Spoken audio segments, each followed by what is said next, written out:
You're later than usual, little Renee. Sorry for keeping you waiting. I'm sorry. I had something to do. No need to apologize. Your matters are more important. Are you anomaly hunters from Abone? That's right! The A-Bone detectives are back in action! I am Natalie Colucci, H.E. Daime of the Coluccis from Bridge Crossings! This one is the core of our family, the Appraiser! And this here is... It's been a while, Daffodil. Well, you already know Master? Your master helped our family solve quite a few troubles in the past.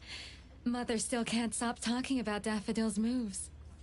Oh, no wonder you recommended us to Renee. Master's commissions always get perfect reviews. Sorry, I don't quite remember. It was probably back when the shop first opened, right? After all, we have monopoly on all anomaly commissions now. Fuka, we'd like to ask about the strange thing happening to Renee. Can you tell us about it? Of course. Let's sit down and talk.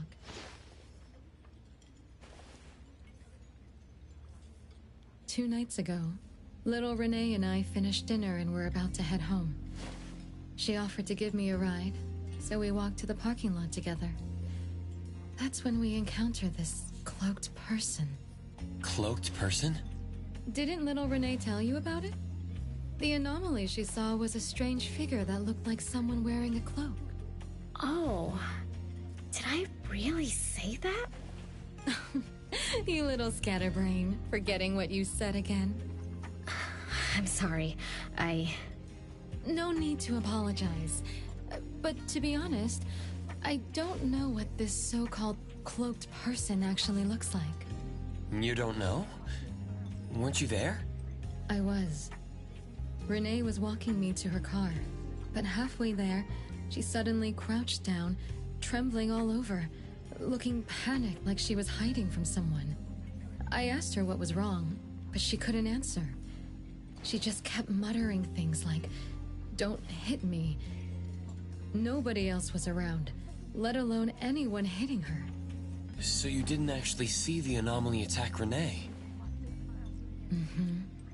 I did see her curled up on the ground, but I definitely didn't see the cloaked person she described. After about 10 minutes, the kiddo just stood up and asked me to follow her to the car, acting like nothing had happened. Isn't that strange? Are you sure this isn't some hallucination? Like, maybe she ate some weird shroom at dinner or something? I thought she was hallucinating at first, but on the way home, she told me that this weird thing happens every night at 9 p.m. It didn't sound like she was lying. Not a hallucination, only she can see it. Harasses her every night at the same time. With something this bizarre, it's gotta be an anomaly causing trouble.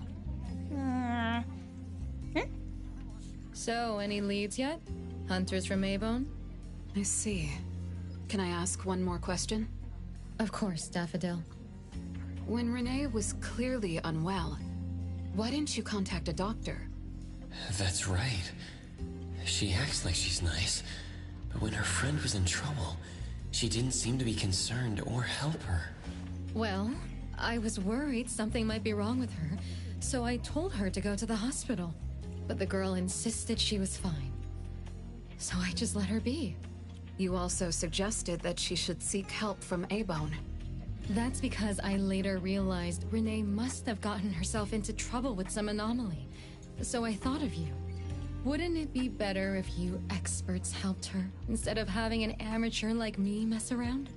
Daffodil, you may be thorough, but you always get obsessed with details. Same old habits. I'm the one who told Fuka that I was okay. Really, I'm fine. It didn't hurt at all. It's just that the anomaly was scary. Thanks to Fuka for explaining everything that happened. I'm not so good at that. I feel like I don't really know what's going on. We've been talking for so long, we almost skipped dinner. I'll buy everyone food tonight. Take a look at the menu. What do you want, Fuka? Same as usual. Spicy chicken cutlet curry rice. I'll have the same. I don't know about the other stuff at this place, but I like the spicy chicken rice, since it doesn't have those gross green peas. What about you, Nunnally and Appraiser? Go ahead and order something you like.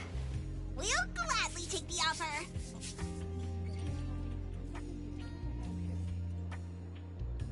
It's 2 minutes before 9 o'clock.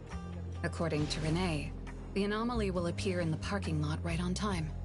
I wonder if we'll get to see that cloaked person show up to collect debts. From what Fuka said, not everyone can see it, right? Or maybe ordinary people can't see it? It might not be a weirdo in a cloak either. After all, she's a bit scatterbrained. She could have gotten it wrong. There are many anomaly hunters here to protect you today. No need to be afraid. Thank you. You always take care of me. Then I'll walk ahead. He'll show up soon. Looking for the freshest salmon?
Leave it to me.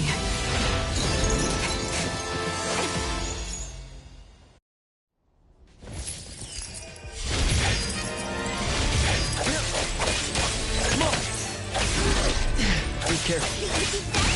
What's it done? Just warming up.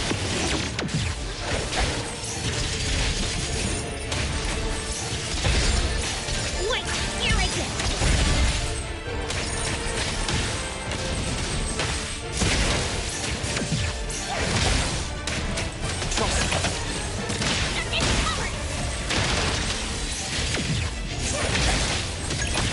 Let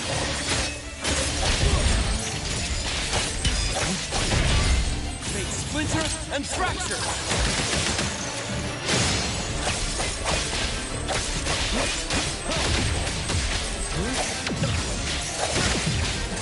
Great. Take that! The city's mine!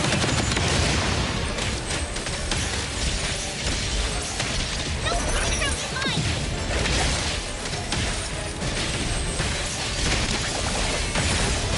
What you see is an illusion.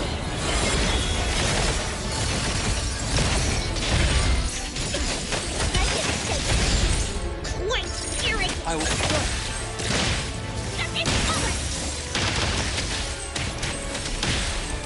Trust divided. It's like zero.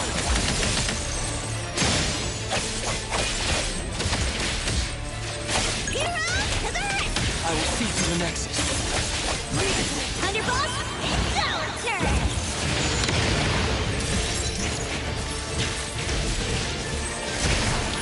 Let me take over. Great. Time for change!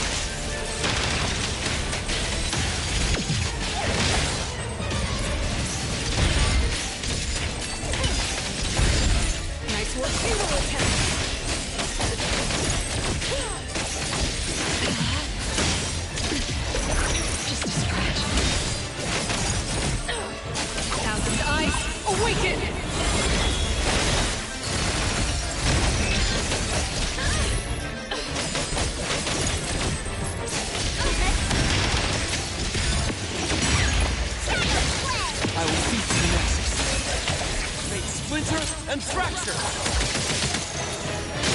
The easy barrier ride! Take that! The city's mine!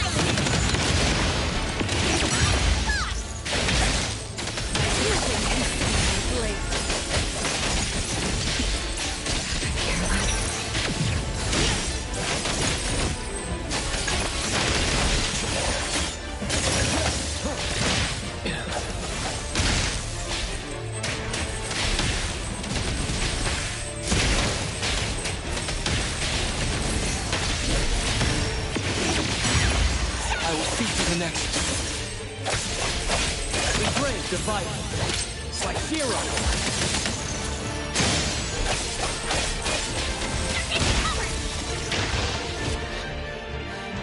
How did it get away?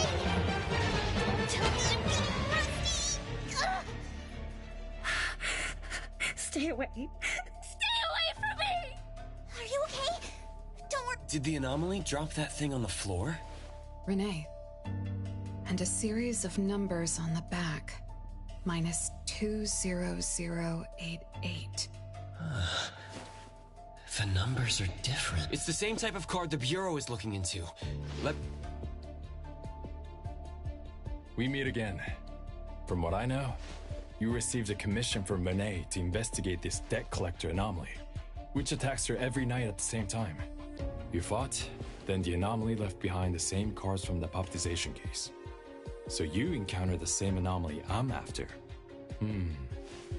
Could someone have schemed all these encounters just to involve you? ATD6 lives up to their name. They are true anomaly crime experts. You're right. This doesn't seem to be coincidence. We still don't know who's the mastermind or why they're doing this, but we may have already met her. Fuka, the friend who recommended us to Renee.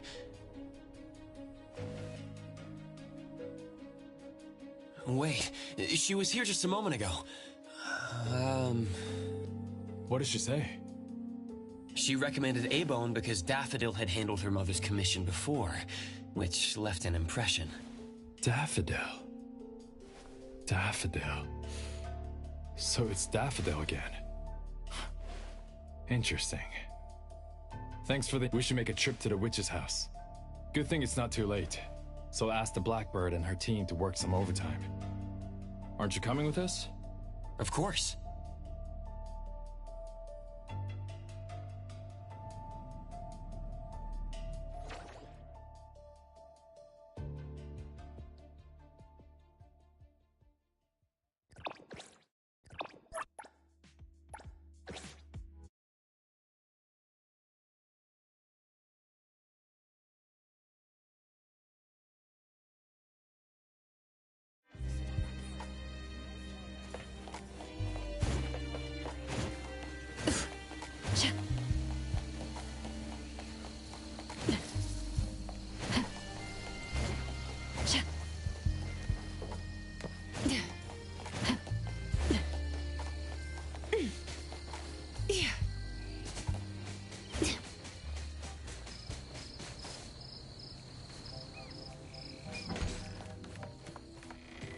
Greetings.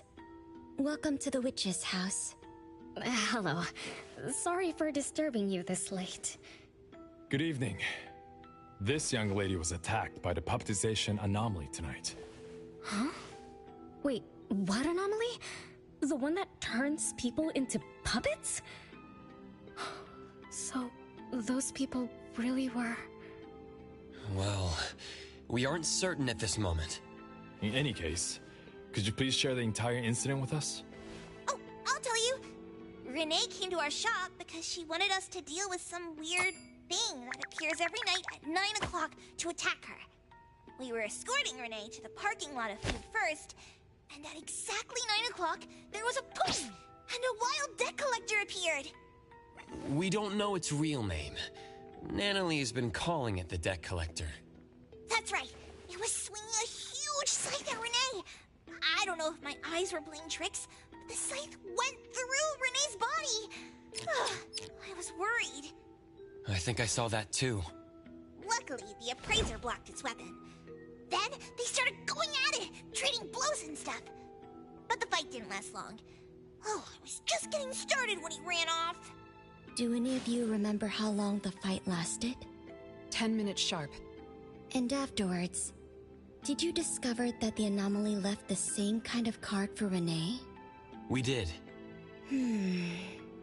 Appearing on time, disappearing on schedule, and leaving similar cards for the victims. This debt collector might be a type of rule-based anomaly. Rule-based anomalies usually follow predictable patterns. They also have a complete set of rules in their domains. For example, if any of you were to enter the anomalous realm it creates, you wouldn't be able to get out easily. Instead, you'd have to follow its rules. Some rule-based anomalies symbolize rules themselves. You can think of them as the manifestation of rules. Others have some kind of goal. In such cases, nullification is extremely difficult, and conventional containment methods have proved ineffective. No wonder it got away. Is Abisu's security anomaly also a rule-based one? Mantani is its name, right? It is. So, the key is to understand the rules and master them before we can nullify or use them to our advantage. And someone beat us to it. Figured out the debt collector's rules, set up the whole thing. The next questions are, why target Renee? And what do the numbers on Renee's card mean? Why is the message left for Renee different from the others? Another annoying puzzle. If only Nietzsche were here. I could do a divination for Renee. Maybe we can find something. That's a surprise. I've never had a divination before. Is there any... Just relax and close your eyes now.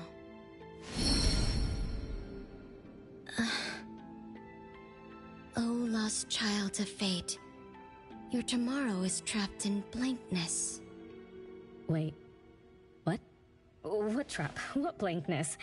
I thought divination is about tomorrow being lucky or a sunny day. Oh. Your fate is rather unusual. I'm afraid I can't give you further interpretations. But I once performed a divination for another woman with the same result. You might share similar fates. Her name was Dolores, head of the Constantine family. She was tired of her life, saying she was never truly alive. Yesterday, today, tomorrow, each day was equally empty and void of meaning. I think that was because she lived for far too long. Uh-huh. She lived for a very, very long time? They say that Lady Dolores is an immortal with eternal youth. That she made a deal with the devil for unlimited lifespan at a huge price. However, eternal life can be a curse. And the Constantine family met their demise decades ago. That was when most people didn't know about anomalies. People simply believed in curses. From what we know now, she was either a long-lived Esper, or she made a contract with an anomaly. Lady Dolores told me that she is one without heart, which is the truth about the curse of immortality. No heart, no bonds, no attachments. Alone, her memories of the past grew dim through the years. Neither does she pay attention to anything happening around her. All she had was a numb void, but she still yearned for lasting companionship and loyalty. So she sought divination from me to find a way to change things. Perhaps because her future extended indefinitely, with no end in sight. All I could see was blankness. Were you able to help her make a change? If I remember correctly, I told her, if you want something, you must first give. I'm not sure if this helped her, but I remember her face when she left. She seemed more at ease. Both that lady's divination and mine resulted in blankness. Maybe that advice applies to me too? It's just a reference. you could see it as a fun story. It's enlightening, but it doesn't help much with the issue at hand. It's getting late. Let's call it a night. Thanks for all your help. Miss, let me escort you home. Okay. Thank you, Chaos. Blackbird, thank you for your time. We'll head back now.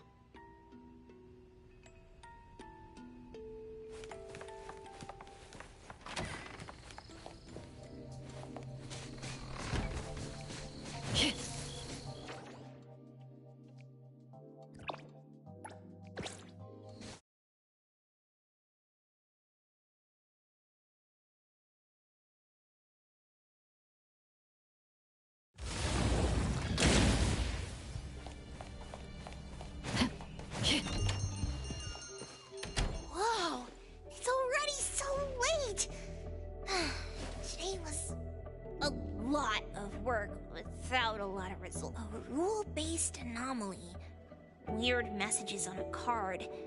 Then some story from way back. There seem to be a lot of clues, but there isn't a way to connect them together. They must be related. What could be the missing link?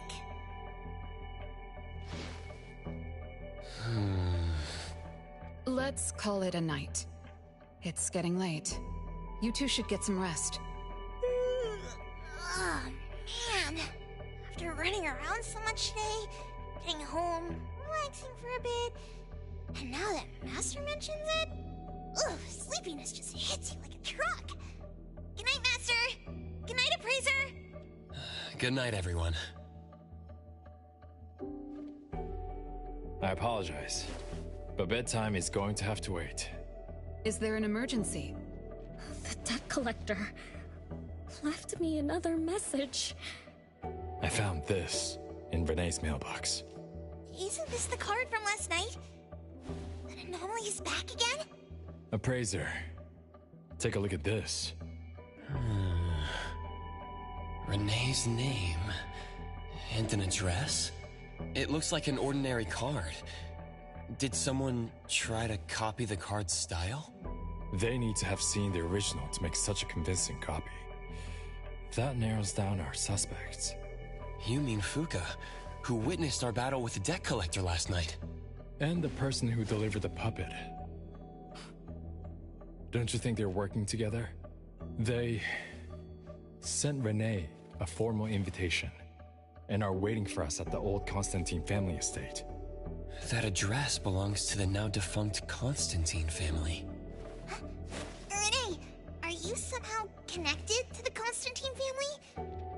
I knew last night's story was different. I don't know. I don't remember. I'm just a taxi driver who's always been alone. How could I be connected to some strange family? Oh, I'm sorry. I'm not helping. All right. We just have to find someone who has an answer. Let's go. Wait, don't go yet. This is Ebone's commission. Daffodil must come along. Others can join us too. I don't have stupid rules about not getting others involved. Master, the Appraiser, and Natalie Colucci. The mystery of the debt collector is about to be...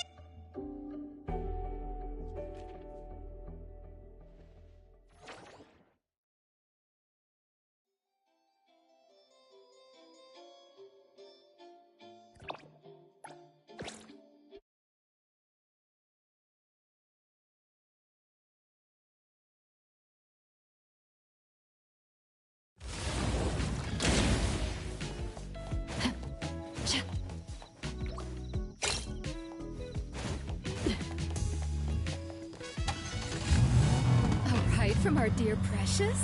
Now this is neat.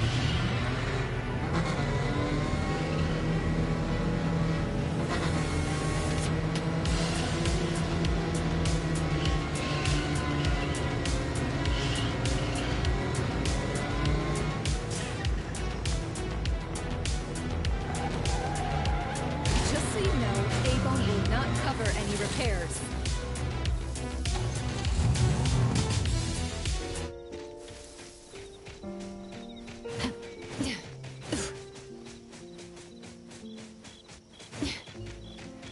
Did you need something?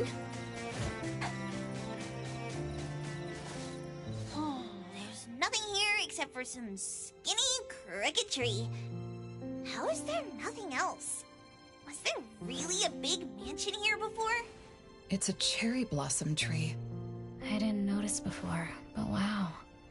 It's grown so tall already. The branches might be thin, but they're sturdy. Natalie, do you want to climb it? Me? Climb the tree? Now? Let me see if there's a good angle to climb. It's been a while. I'm not sure if I can do it. Or maybe it's because I was smaller when I was a kid. I could just hop and reach the top. But now... maybe it's better not to try. Why are you all looking at me? I'm sorry. My bad. This isn't the time to be fooling around. Let's have a climbing competition after we solve the mystery. Let's get back to the case. Renee says she's been here before, specifically when she was a kid, and that she used to climb. You are connected to this family. Did I just tell you all of that? Yep. You said you climbed this tree when you were a kid. When you were a kid. Back then, I climbed all the way to the top of the tree, wanting to pick the prettiest cherry blossom for my sister. But it was so tall, and I was too scared to climb down the same way. Luckily, someone caught me. Huh? Was it my sister? Or Mom?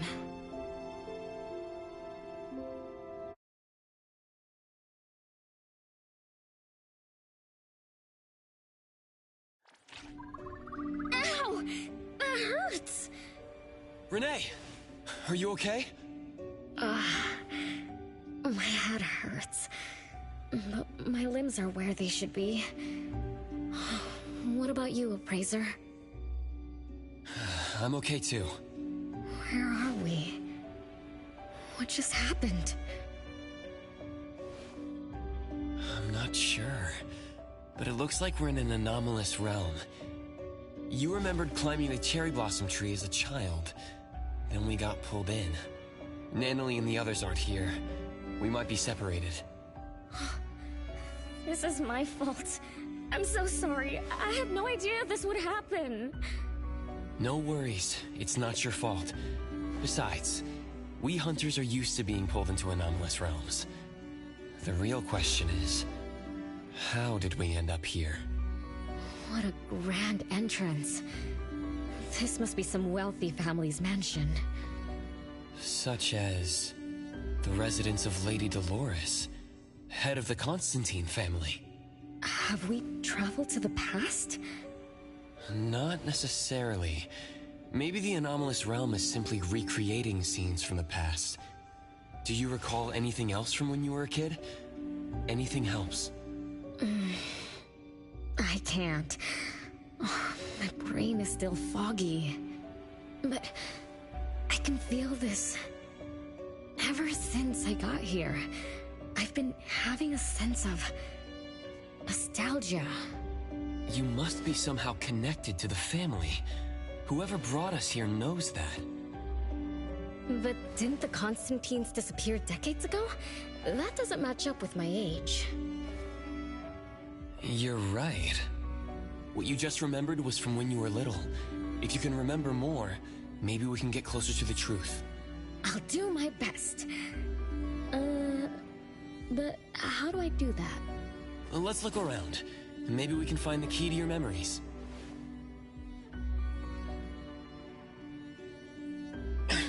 Strange. It won't budge. I'm feeling rather shut out. Is this really a door? It feels so strange. Maybe it needs to be opened from the other side? Maybe. Let's check over there.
year.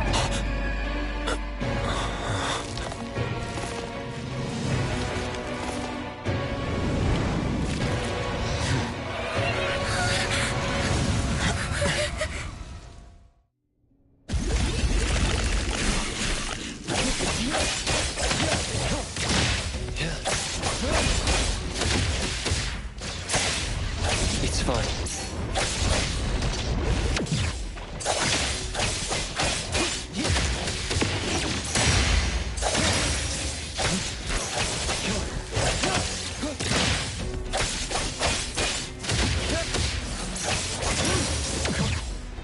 Let's finish this!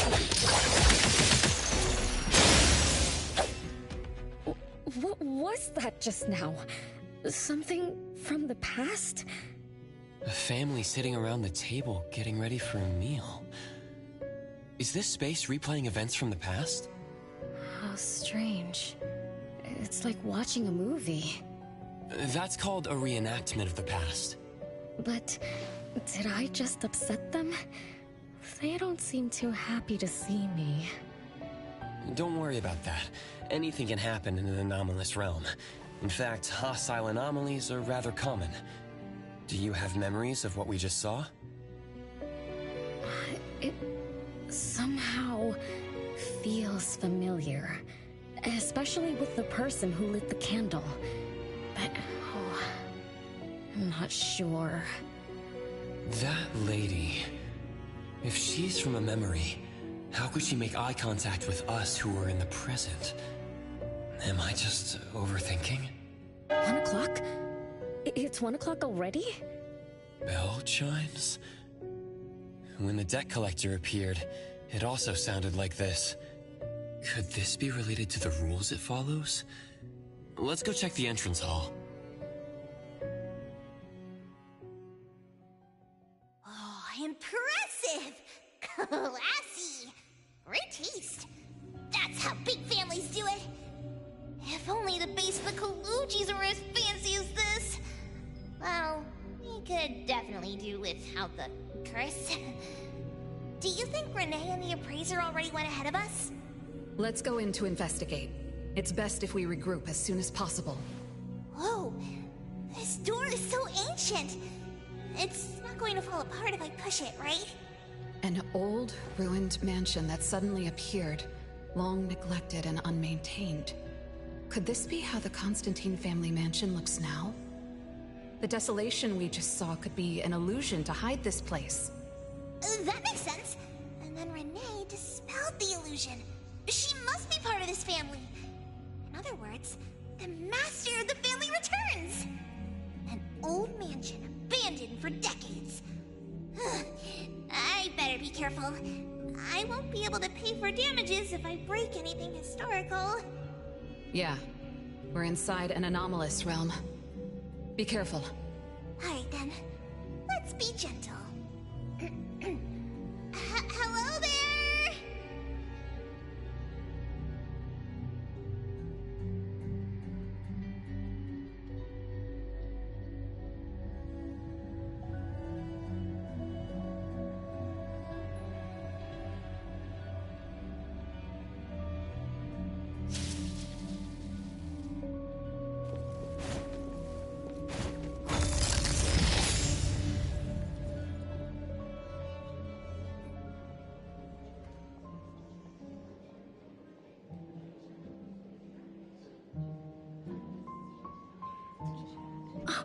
It's that lady from before. Excuse me. Sorry. Wait a minute. Were you talking to me? She just walked away without responding. I'm so confused. We can talk to people from the past? It's like an interactive movie. No, wait. It's more like a stage play. Maybe we're also on the stage. Are we the audience? Or are we unwitting participants? Let's just say we're on the right track. You could try talking to the one who just lit the candle. Ask about how things are going. That lady. Oh, there she is. we'll have to squeeze through the crowd. It's going to be tough. Why are there so many people here? Are they having a banquet, salon, or something like that? Before I talk to that lady, should we talk to the other guests first? We can figure out what's going on in this mansion. That's a lot of people, though. When I drive a taxi, I don't need to speak to more than 2 or 3 passengers. No need to push yourself. Want me to handle this instead? Pracer, you've done a lot for me. I have to step up. Besides, this is the first time I want to figure things out. These are probably things I never should have forgotten.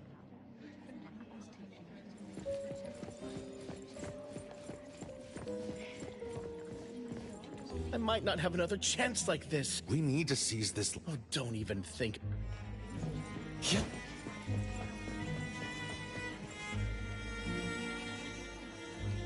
Which family does that? That should be Bella. Her daughter is... Oh, shh, keep it. What a shame. The salon has been running. Apparently the lady wants to focus. Ah, such a shame. Dolores is also the most...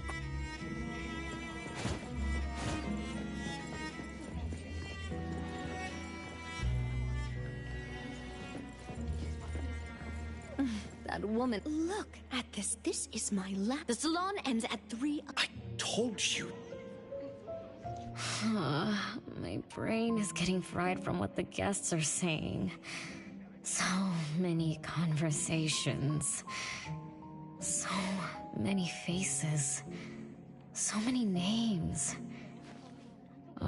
Let me think. Bella. That sounds familiar. Very familiar. Extremely familiar. Oh, that feeling is back again. It's just hearing that name brings up this nostalgia. One of the puppets recovered by the BAC is also called Bella. Can this be a coincidence? What do you think? You said the BAC found cards in the pockets of the puppets, and those cards were similar to the one I got. That means I'm connected to the puppets. By the way, Lady Dolores' daughter, whom we just met, also gave me this feeling of nostalgia. I guess I'm really connected to this strange family. Did you remember something? Could I have been their driver? I'm pretty confident in my driving skills. Nope. Why don't we find Bella and ask for confirmation? That's a good idea. I want to talk to her, too.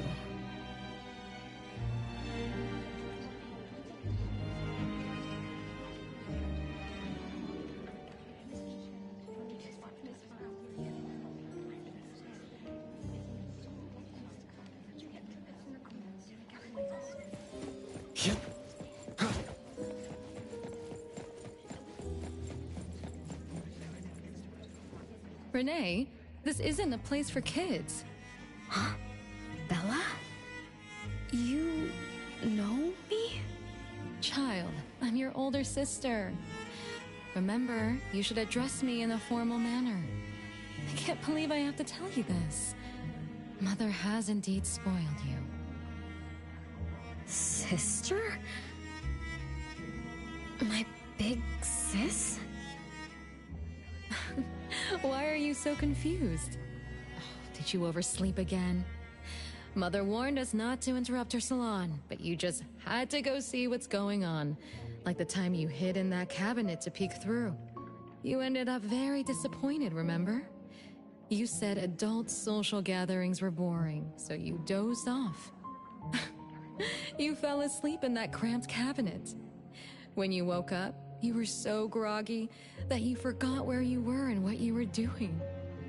And then And then you woke up, but someone had shut the cabinet door, leaving you in a dark, cramped space.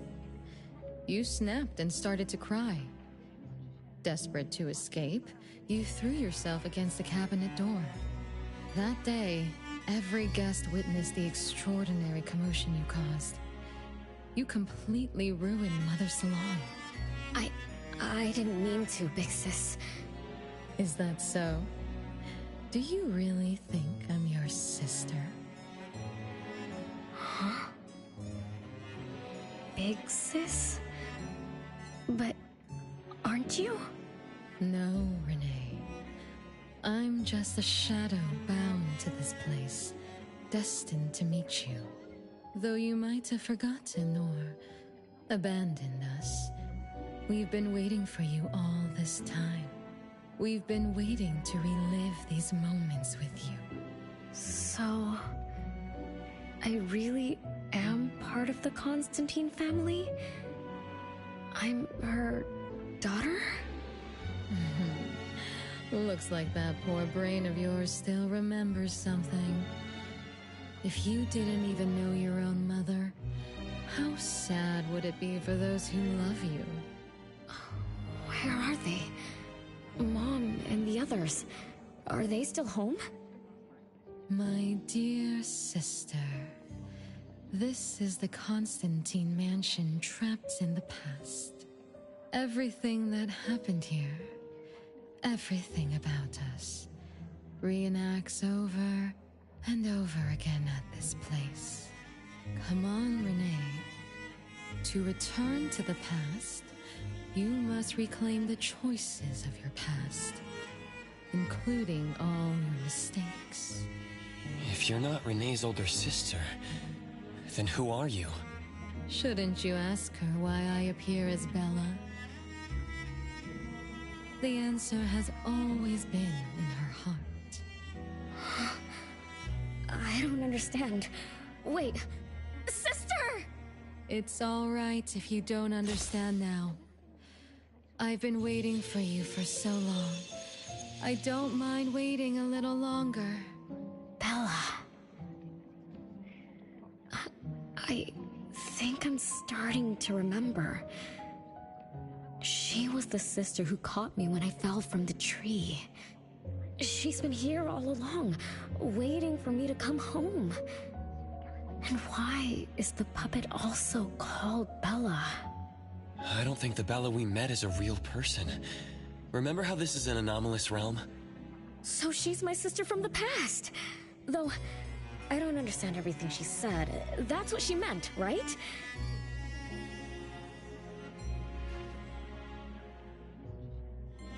Then, I really am part of this family. Didn't this family disappear over 50 years ago? How could I... How about we ask Lady Dolores? My mom? Yep.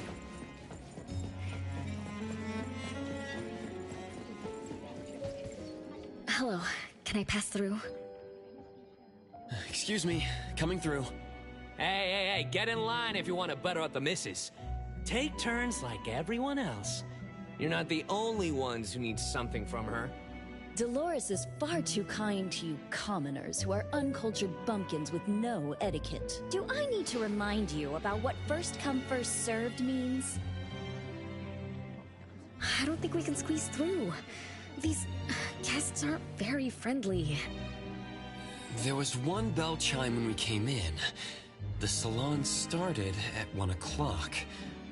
If this scene closely follows how it played out in the past, they should leave as soon as the salon ends. We should be able to approach Lady Dolores then. Oh, good point. Thanks for coming up with a plan. I couldn't have done this alone. When does the salon end again? It should end at 3 o'clock. So we wait until the clock chimes 3 times.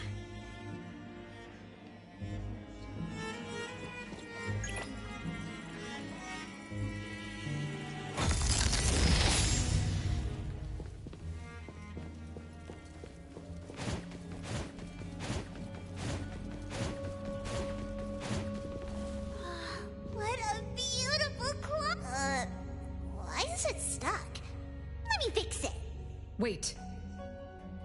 What's wrong, Master? Is it dangerous? It's best to remain vigilant in anomalous realms, especially with clocks. Oh, right.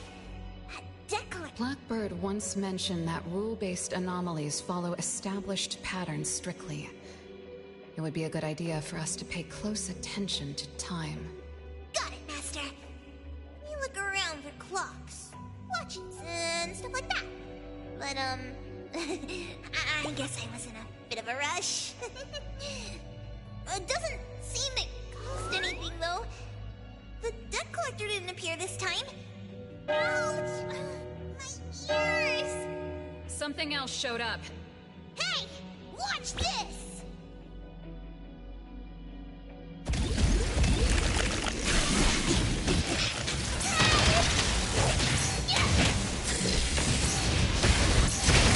Just let me...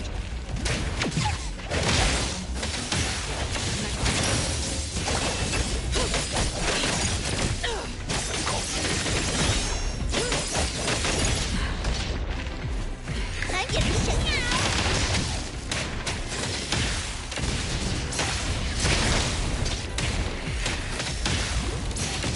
Just a tickle. Nice work.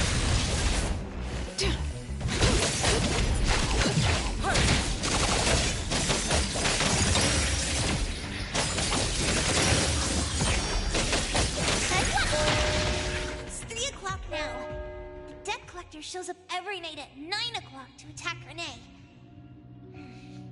Until then, let's try to figure out what rules the debt collector follows.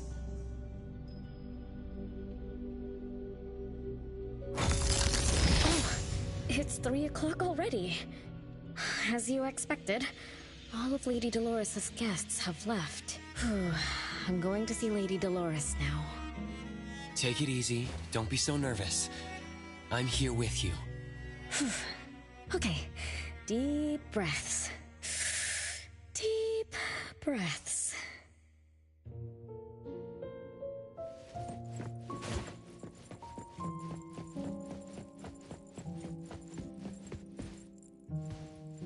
Lady Dolores. Renee, my dearest little daughter, come here to Mama. No need to hide anymore. The troublesome people are all gone now. Mom? Are you angry with me? I was too naughty. I hope I didn't interrupt your salon. Angry? How could I be?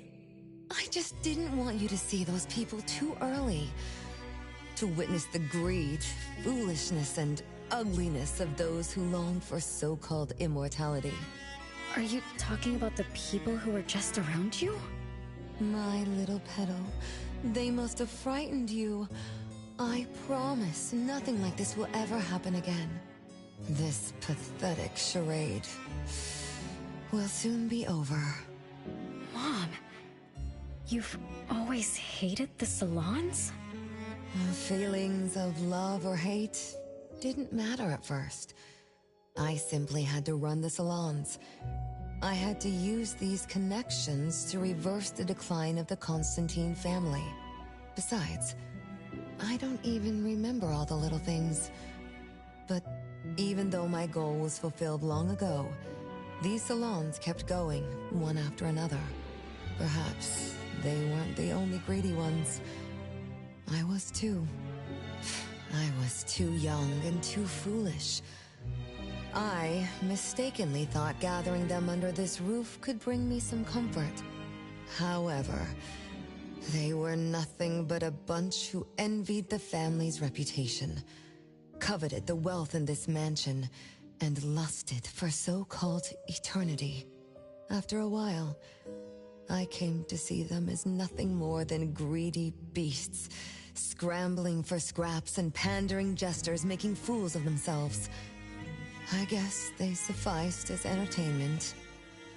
I don't get it. It's okay if you don't understand. Mother promises that you, my little petal, will never need to understand this. These troubles will never bother you again. Mom, are you not hosting salons anymore? Whatever I sought in those salons was a mistake from the start. I must correct this mistake. And the catalyst for that change is you, my dear. My little petal. Family is what matters most. You are the most precious gift in my life, as well as the very source of meaning in my stagnant existence. Whatever time we have left, we must treasure every moment together. From now on, as long as I'm with you, as long as our family lives together in harmony, a moment of happiness with family is worth more than an eternity in solitude, even if it's just for a brief moment. Mom, wait! Little Renee, what would you choose between an eternity in solitude or a moment of happiness? Ixis! You appeared out of nowhere. That was spooky. Oh, wait. What did Mom mean? And the rumors about the family. Is Mom cursed with eternal life? But how can eternal life be a curse? Isn't it great to live forever? So that's your answer. Well, having something is better than having nothing, and having more is better than having less. Right? Like, if you have endless time, couldn't you do as many things as you wanted? If I had eternal life, I wouldn't know what I wanted. And I wouldn't know what I could do. I wouldn't even remember what I've ever done. This is my life right now. All this time. What have I been living for? Days with nothing to do. With no meaning. And with no end in sight. So that's why it's a curse. Poor Petal. It seems that even after forgetting us, you still haven't found what you desired. Or was the kind of happiness you were looking for nothing but drifting through life in a daze, barely conscious? No, I didn't forget you on purpose, Ixis. It's not like that. Little one, you self-contradict and don't act as you say. But I believe you, because you've already paid the price. Just like your first answer, you made a choice before. That choice allowed you to return here by yourself, but it also made you forget everything, including us. You're saying Renee chose eternal life, like Lady Dolores. What do you mean? Me? Eternal life? No way. Did I? But what about you, Ixis? Mom? Are you all alive? At least you weren't made into puppets. Thank goodness. Renee, you basically forgot everything about us. Mother, the one who gave us life, loved you so much. She used a picture of you as her bookmark. When she read before bedtime, her gaze would always drift towards your smiling face. Every little thing about you, your quirks, your habits, your childish nonsense, she remembered it all. You were the only one she had in her eyes and in her heart, as if the rest of us didn't even exist. And we are the same way too. Mother, Elliot, Teresa, everyone is waiting for you. Won't you come see them? Mom? And the other siblings? Everyone's waiting for me? The cherry tree Mother planted in the courtyard is bathing in sunlight and in full bloom. Time has come to a standstill, and moments of happiness place over.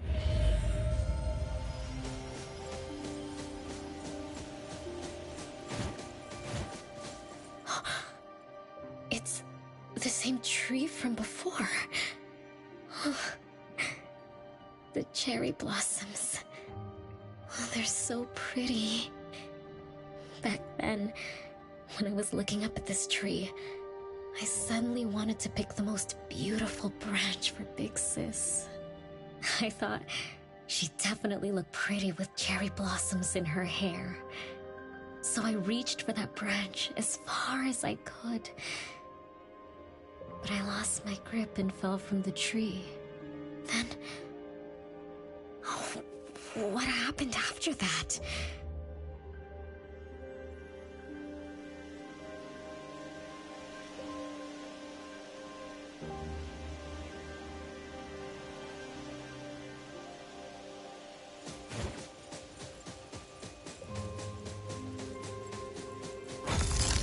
This is the crooked tree we saw when we first got here. The flowers have withered. Just like the fate of the Dolores family. Be careful.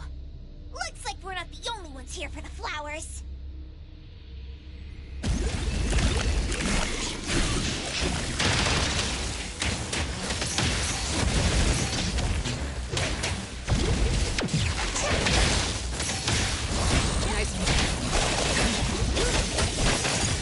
I'm gonna show you how it's really just a tickle. Just warming up. Child's play. Nice work.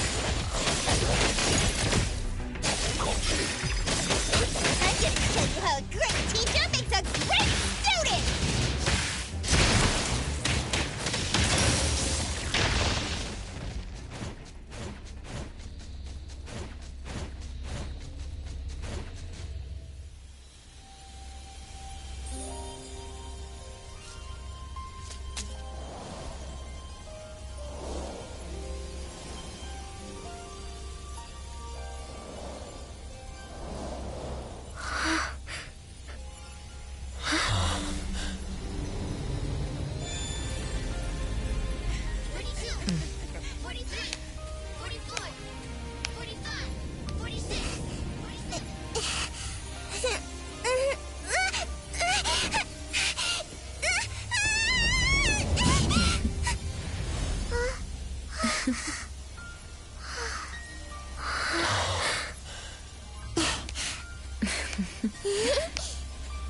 We've been waiting for you for a long time, Renee.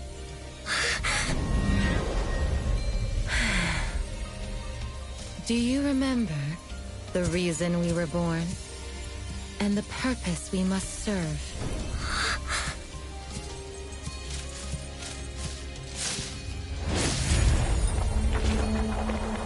All excitement will eventually fade to nothing.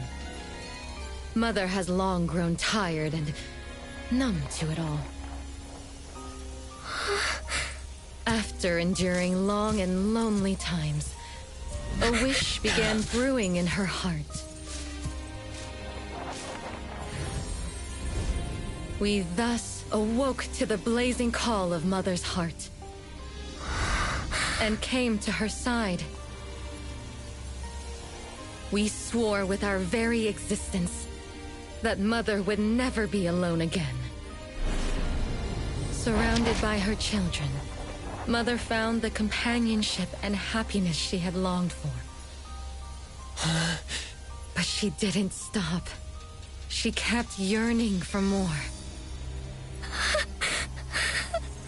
Because we weren't able to satisfy Mother's deepest wishes in her heart. However, our Mother's wish was never fulfilled, and that day will never come. The last child to wake up, the most beloved of all, brought nothing to Mother and this family but curses, betrayal, and destruction. And now, She's back.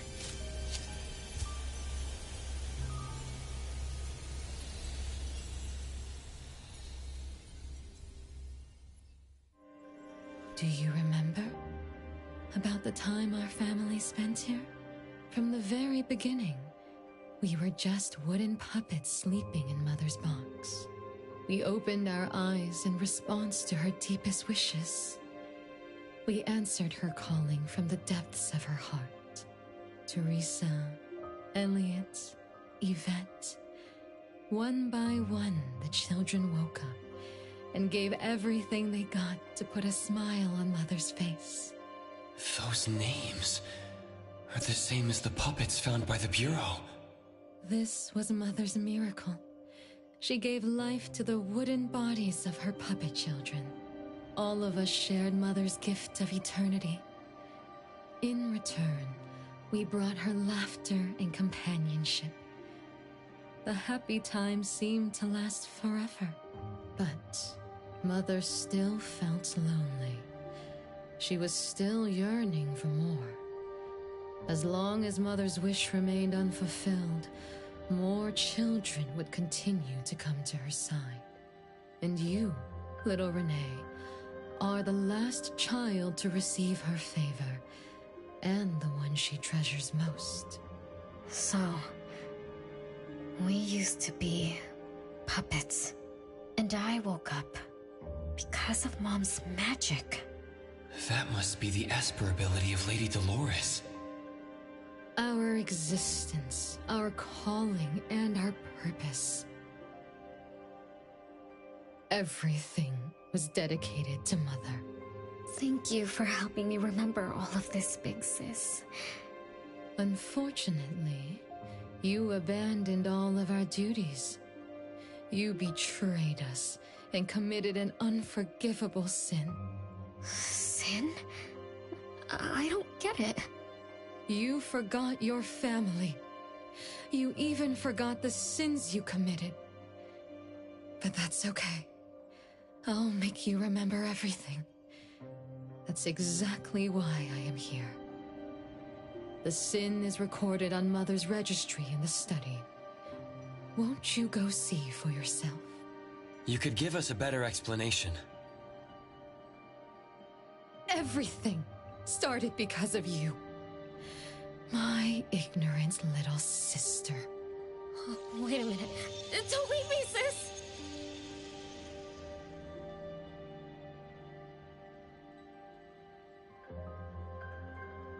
Renee, you're remembering something, right? Just like what Bella said. We're all puppets that woke up in response to Mom's wishes. We exist to keep Mom company. I remember many, many things now. I had tea with my siblings, but Mom, our beloved Mom, where is she now? Why am I the only one alive by myself? Where did they all go? We'll have to check the study.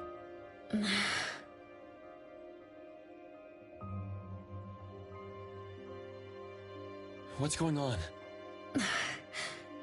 I have no memory of that place, but I feel scared.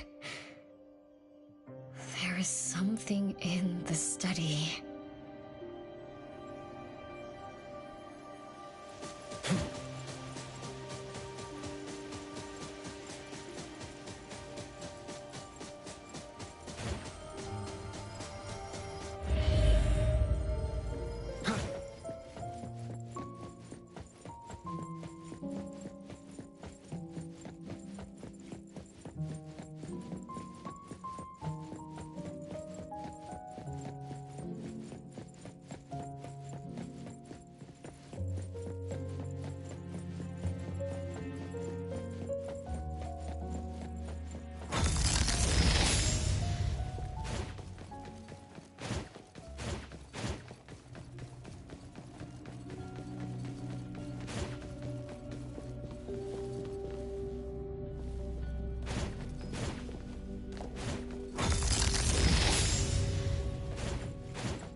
Do not let your guard down. Be careful. Yes, Master! Another grandfather clock? Ugh, either Lady Dolores is a clock nerd or this anomalous realm is related to the concept of time. Something feels off. Let me look closer. Wait, Natalie. It's the anomaly that attacked Renee. I think it doesn't want to hurt us. We're not its target. Renee is. What was that thing about rule-based anomalies again? It follows rules. It only starts moving at exactly 9 o'clock, and its target is just Renee. You're right. Even if we attack it now, it'd likely be as futile as last night. If Blackbird is right, it only nullifies itself after completing its mission. It's getting closer to 9 o'clock. We need to find Renee as fast as we can. I don't know where everyone else is. I hope she's not alone. Let's search the area first.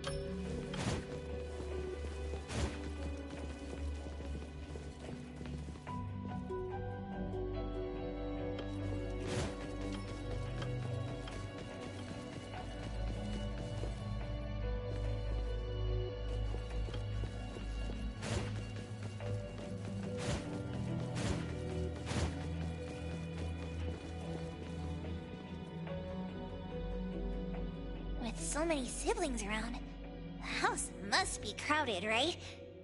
I wonder what it's like, playing and messing around with them every day.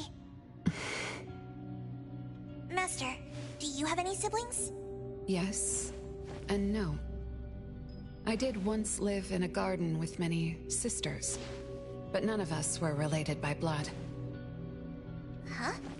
If you're not related at all, why did you have to live together? Mother collected beautiful flowers as she saw fit. Of course, she was also a woman with no blood relation to any of us. That's so weird. Well, but isn't that not too different from the Constantine family? There are some similarities, but knowing the Constantines, I find it somewhat ironic that our mother and Dolores are complete opposites. I can sense Lady Dolores' sincere feelings as she cared for her children. Though they are puppets, she treated them as real children. In contrast, the other mother simply manipulated the children she collected into decorative pieces for her own fancy. Master, I don't know what was going on, but I'm glad that you got out of the garden. I think so too.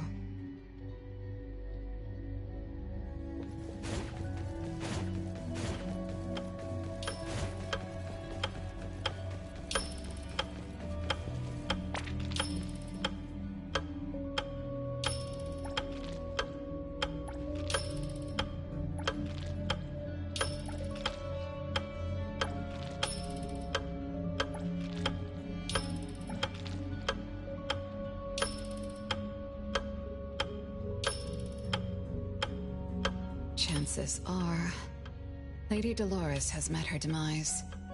Only Renee's number is different. We won't let it turn into 0. The curse of eternal life, a fallen family, a blank tomorrow. Hints about time are all over the place. Could the numbers represent lifespan? Huh? Let's see. 20,000 days is roughly 50 years. Blackbird also said that the family was gone for about half a century. Wait, does this mean 50 years ago, Renee should have... Based on this line of thought, she should have withered along with the family. But for some reason, Renee still exists in this world. So as the days go by, she's just... racking up life debt? If the debt collector abides by the laws of nature, then I believe you're right. All creatures abide by the laws of nature. Birth, aging, sickness, and death. Those who defy them must pay a price.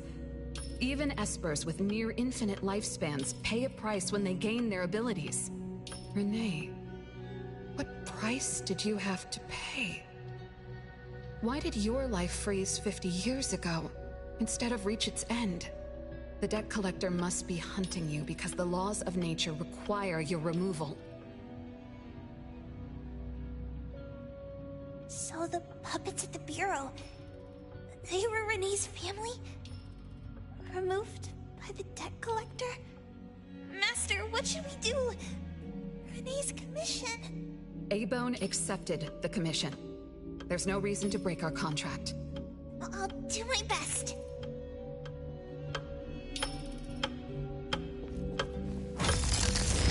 You know? Yes, Mother. Even though you never allowed us to enter the study, and never let us touch the registry, I understand. All the siblings, except for Renee, can hear the approaching footsteps of death. Each day we spend with you brings us one day closer to the end. Each day we dispel your solitude takes away another day from us. Isn't that so? It shouldn't be like this. As your creations, we are willing to warm your empty heart forever and bring you to the happiness you long for, until you no longer need us. But she ruined all of this. When she was born, that cursed registry appeared in our home. Our names were written on its pages. And with them, numbers marking our precious days remaining in the world, slipping away with each sunrise. When Renee was born along with the curse, we realized the countdown began to tick steadily, and we knew all too well that our magic will fade away. There aren't many remaining days for us to serve you. In our final moments, we want to do everything we can to make you happy. But Mother, we don't understand.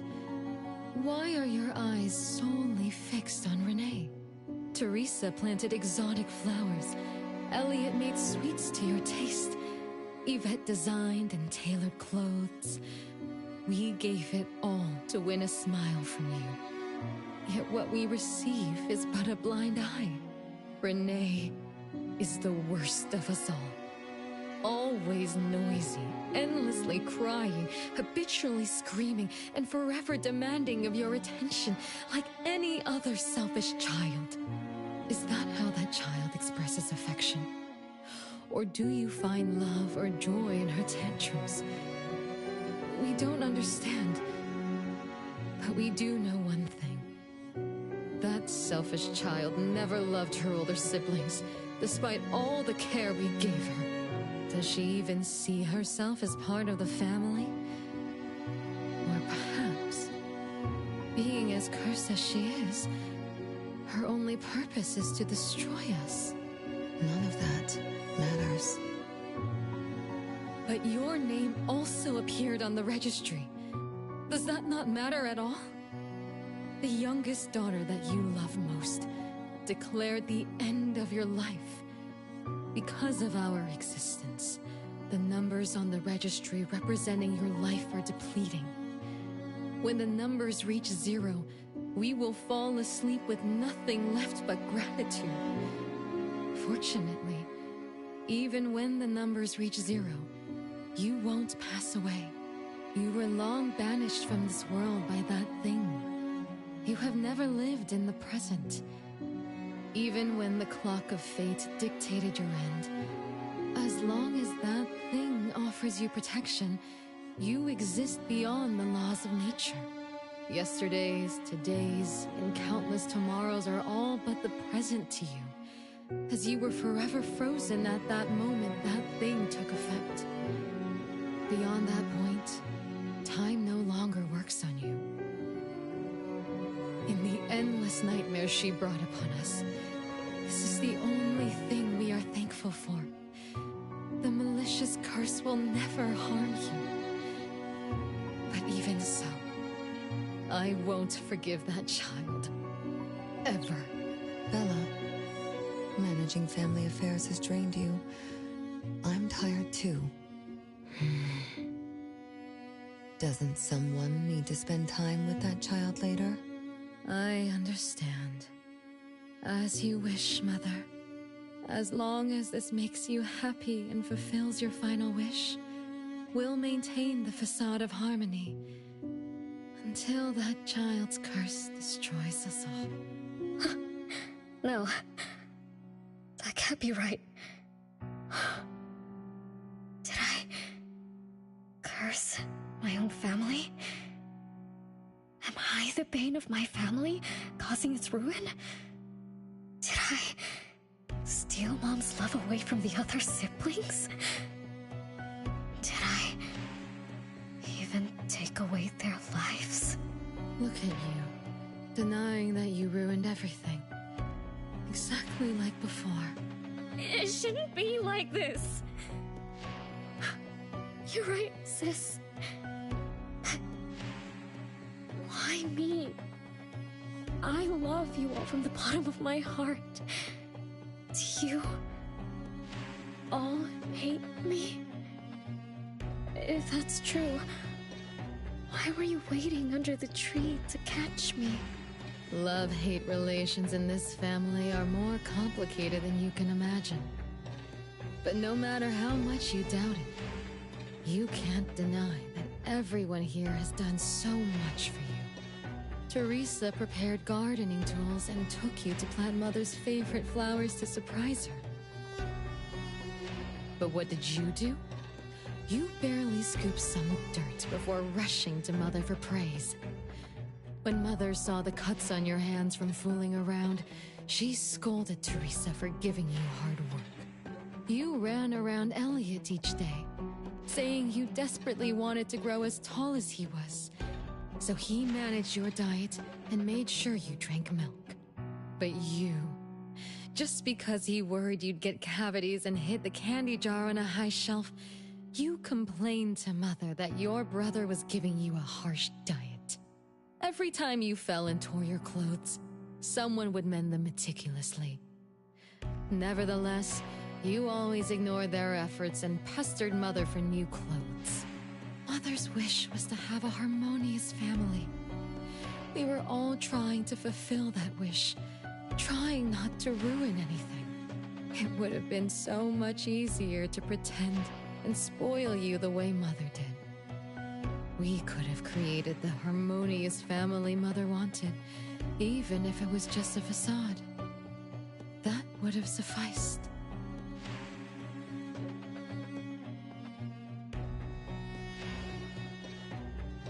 But we couldn't. Even after all your mistakes, we couldn't help but love you like real family.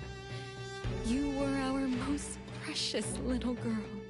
However, in the face of death, in the face of the curse you brought upon us, even the most sincere love wears out. From the moment you were born, we've been shrouded in the shadow of your curse. The most unforgivable thing is, Mother, she who brought us into the world, was the one to pay the ultimate price.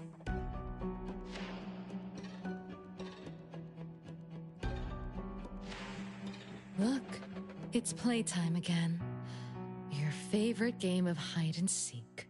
You were always the worst at hiding. Anyone could find you easily. You were bad at hiding, but worse when you were it.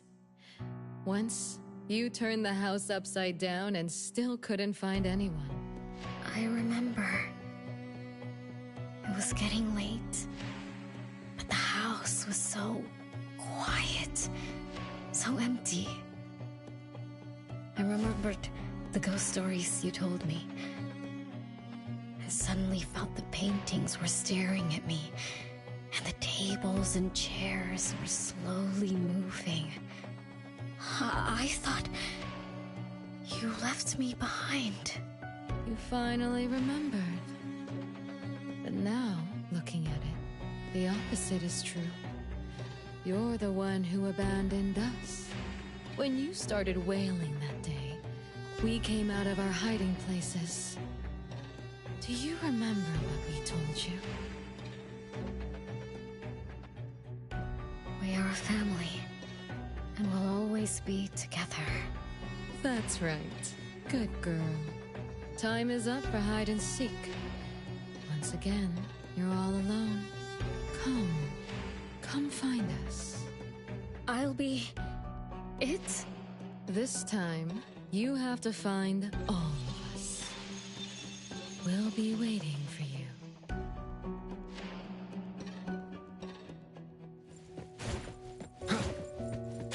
Come on. It's a gift from Mom to all of us. I have one too.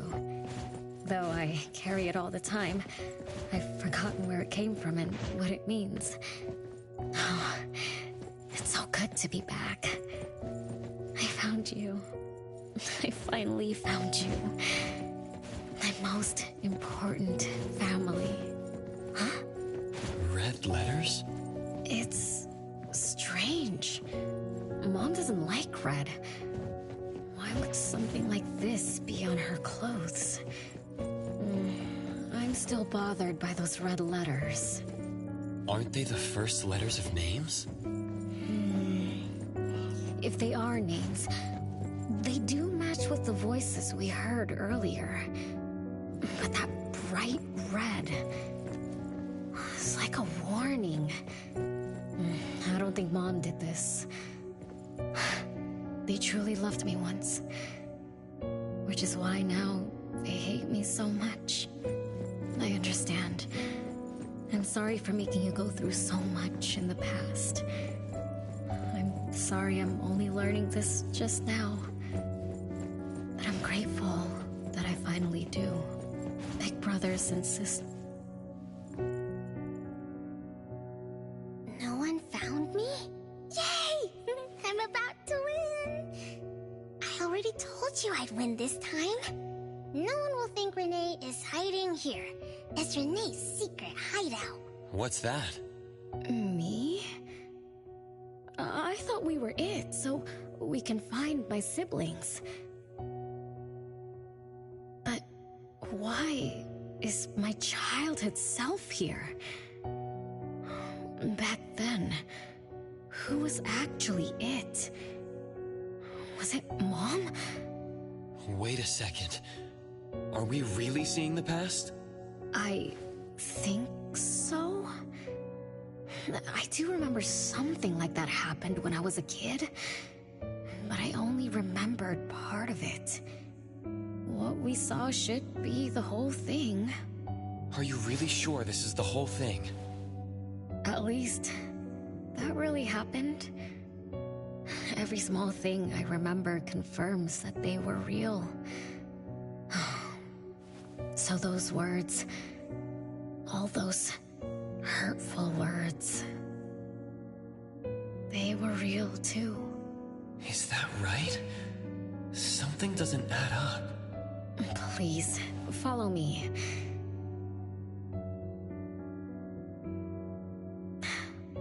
That's my hideout.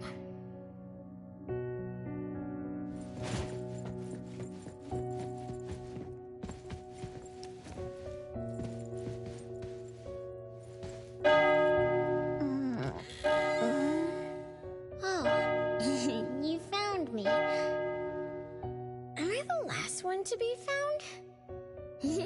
That means I almost won, right? Next time, I'm going to hide somewhere no one can find. Oh, we going to eat soon? Remember to wash your hands before eating. My big sis and big bro will check. If I don't wash my hands, he'll pinch my cheeks. He always says my cheeks are like the softest dough. He only says that because he wants to pinch them. I'm going back now. Is this the last puppet? No. The last one is here. Look, another letter. R. I've always carried this puppet around. Why is there a red letter etched to it too? It must mean... You finally arrived, Renee. Yes. Big sis, I'm back. But you still don't understand. All you did was watch a replay of how our family met our demise. You must have enjoyed how we cursed ones relive our miseries day after day. No, Big Sis, that's not true. The audience, forgetting they were part of the play, denies their sins. As if forgetting would make it all go away. Have you ever wondered why you forgot this home? Forgot us? Were you forced to forget? Or were you unwilling to look back? Renee, you can't lie to yourself. I forgot about the family because I was escaping the past. Looks like you finally found the answer. Yes, I was born from your desire to escape everything.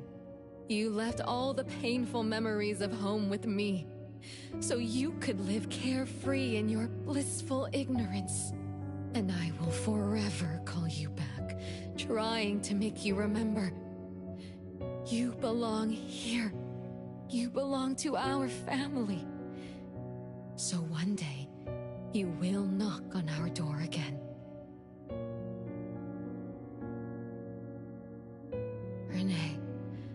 Renee, what feelings do you carry as you come home?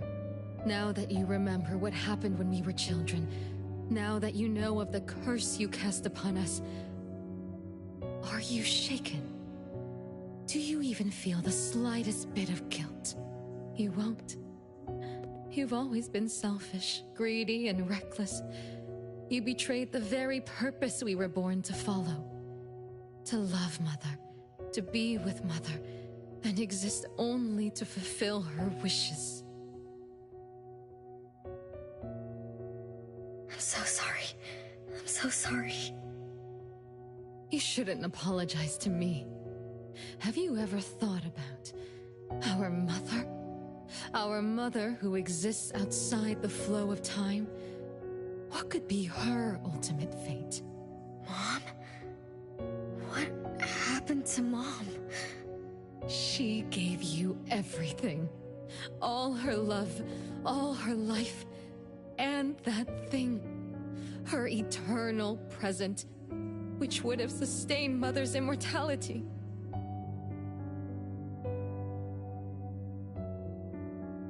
Wait a minute. Big Sis, don't leave! The clock still turns backward.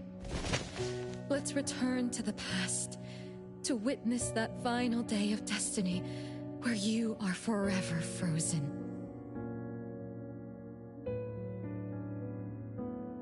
Come then, child of betrayal. I'll be waiting for you on the final stage.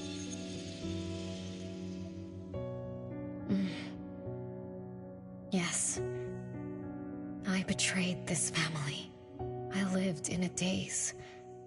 Left my family behind. Just to forget my own sins and escape from my endless guilt. That sin. An unforgivable betrayal.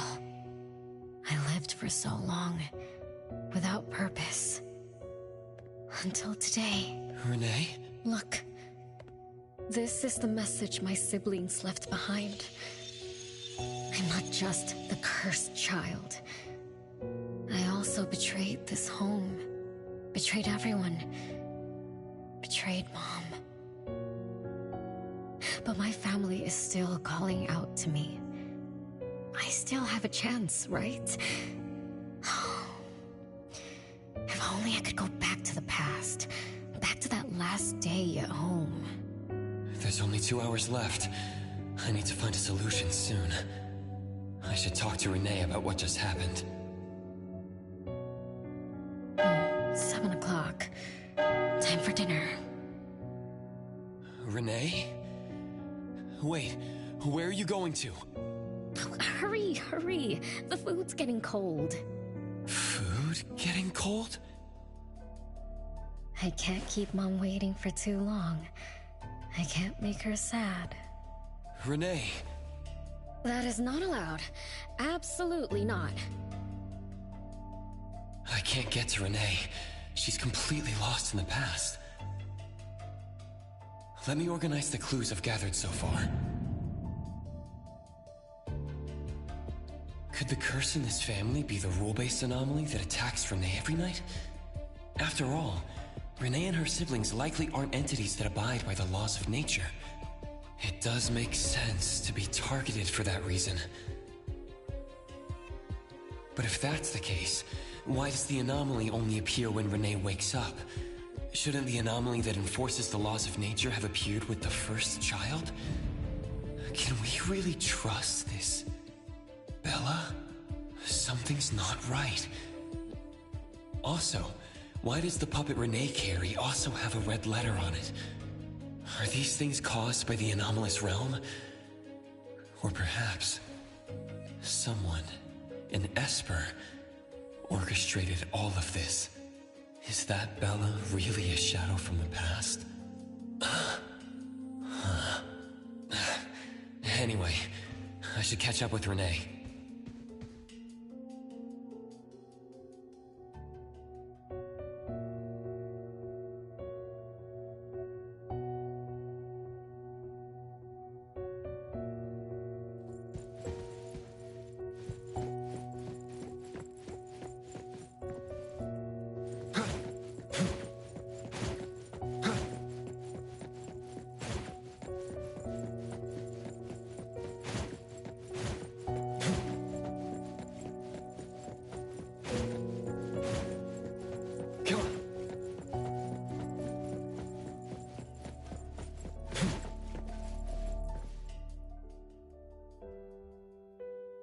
What's wrong, Renee?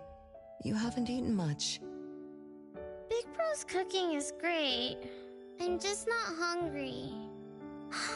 The Mighty King looks tired. He's not moving at all. He won't even sing anymore. Your little cricket? Yeah, my favorite one. Did the Mighty King die? He was still wiggling his whiskers around confidently yesterday. Or maybe he's just in a bad mood, like me. I don't know. In my garden, the cherry tree sprouts green buds, while my little Renee blooms with laughter. Each day, withered leaves drift down, returning to soil, resting peacefully with insects that will never sing again. Such is life, a circle without end. Don't be sad. You'll catch new crickets with shinier shells and better songs. But I want to play with the Mighty King. He's been with me for a long, long time. Is there anything after death? Will we die too? I know. It's a world where you're all alone. No mommy, no big brothers or sisters. Just a world that's always dark. That sounds scary. I don't wanna... Scary? You're funny, Renee. Can't move, can't hear, can't see. That's no different from when we were sleeping in our wooden boxes. Dying isn't that big of a deal. Being alive is much better. I wanna be with Mom and everyone forever. Appraiser, you're here. Wasn't I immature back then? My time with my family was running out. Mom had to witness my siblings enter the final countdown. Yet she still had to answer questions like that. Mom, who loved us deeply, must have been terrified of losing us, too. Appraiser. Could we go see her? I just need to see her a bit more.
Huh?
It's way past your bedtime, little troublemaker.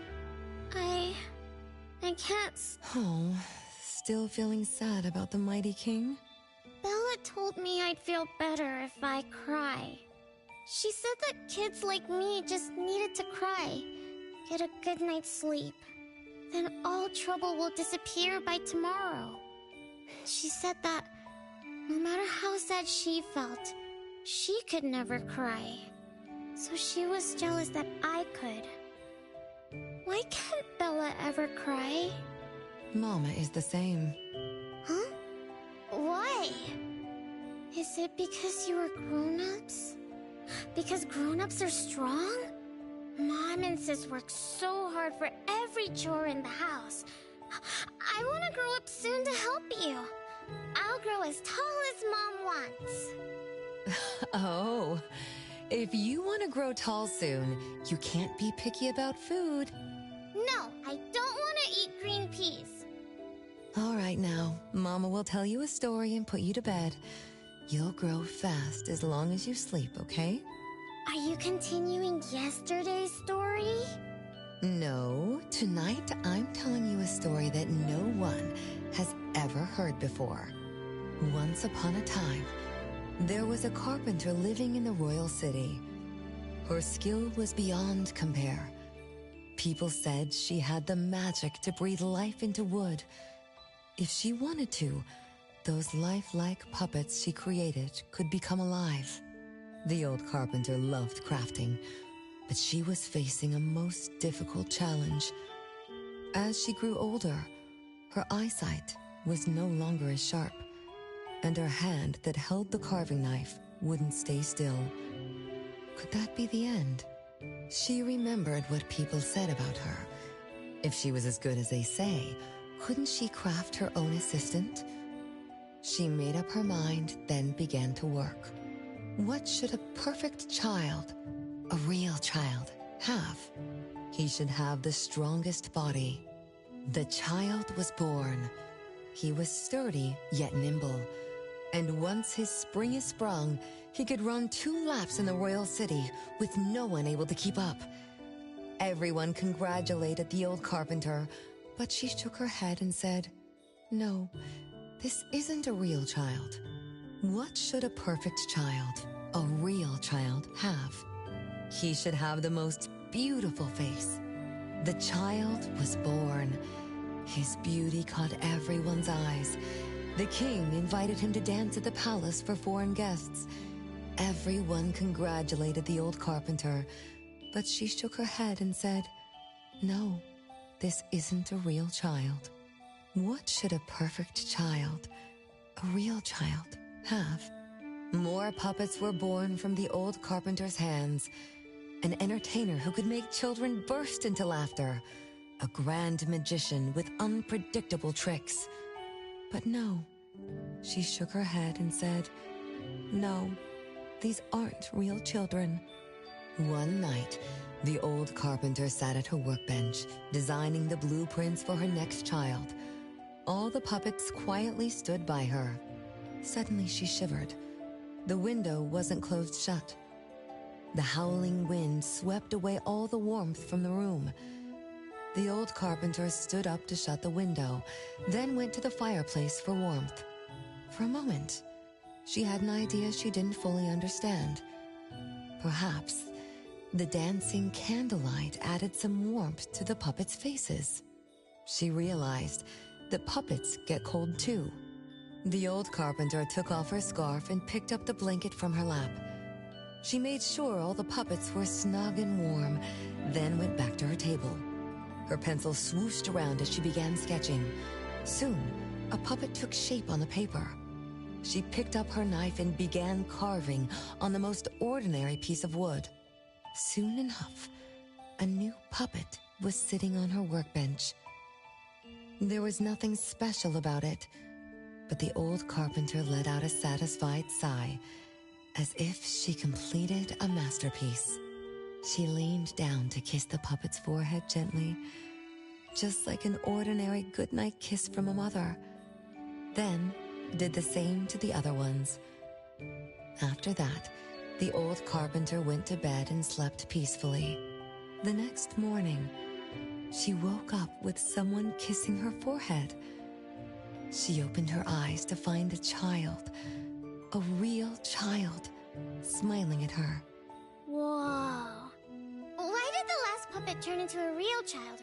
What magic did the old carpenter use? What do you think? I understand. A little. But also don't get it at all. Is that so?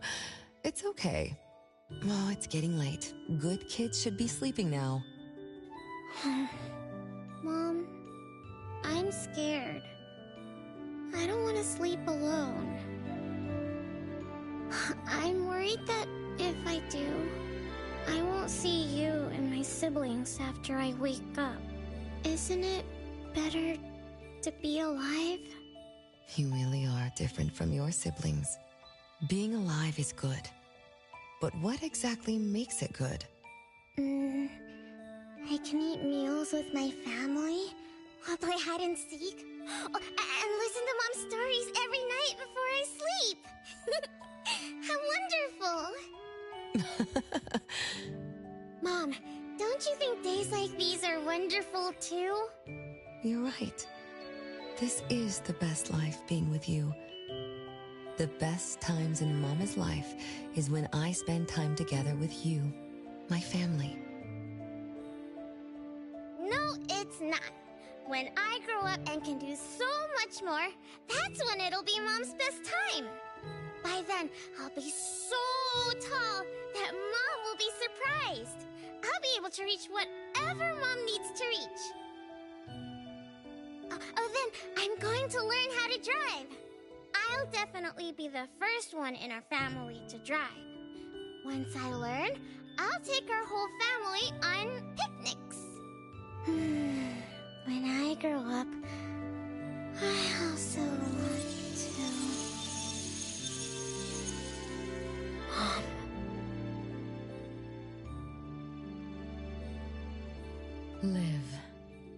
Live forever and ever. Do you remember now? That most selfish and greedy wish you made to our mother. With our death sentence, we should have turned back into puppets over 50 years ago. Have you ever wondered why you've been able to escape the debt collector until today? That's the secret that granted eternal life. The secret that froze Mother's body and soul at that very moment. And the price she paid for this eternal moment. Exiling herself out of the mortal world. Living without worry or care. Without joy or sorrow. Without thought or feeling. She should have been enjoying her unmoving life. And we should have been nothing but puppets she made on a whim, with the sole purpose to serve as her children. All we had to do was live under Mother's roof, love her, be loyal to her, and fulfill all her wishes. It should have been that way, even when faced with the registry, faced with the curse you invited. All we could do was to give everything we got, and do our best to fulfill our mission until the countdown ends. But what about you? You endlessly sought for Mother's attention, affection, and everything she could possibly give. Now tell me, on that final night, what did you wish from Mother? I told her I wanted to grow up fast. That's right, honest child. And then...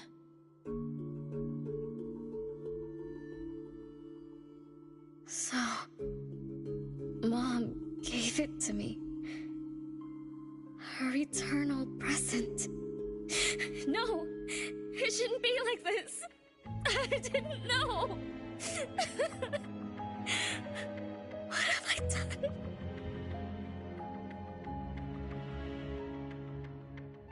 Renee, it's not like that.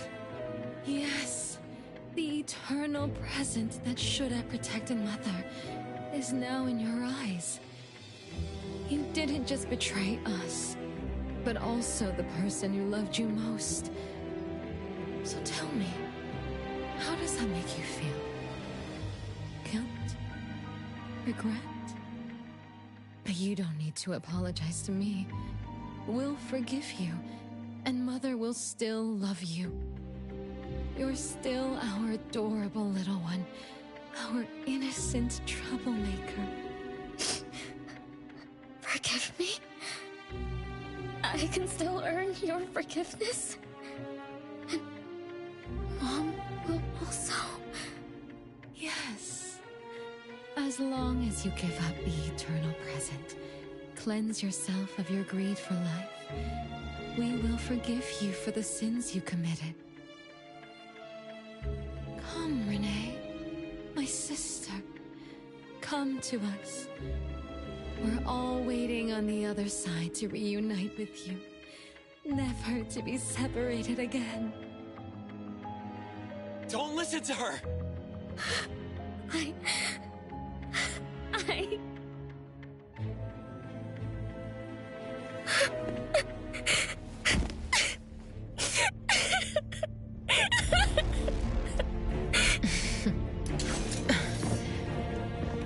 Who exactly are you?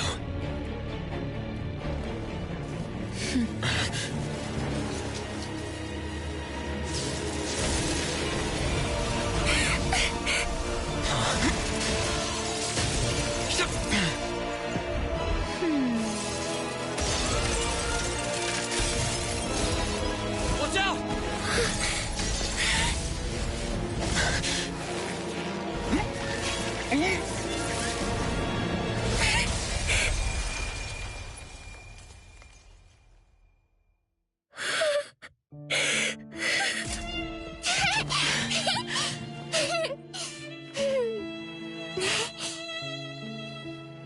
Remember to get to bed early and eat your veggies.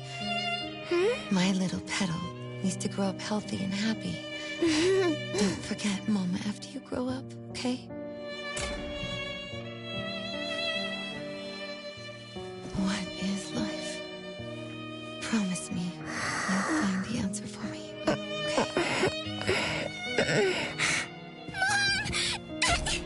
Where are you going?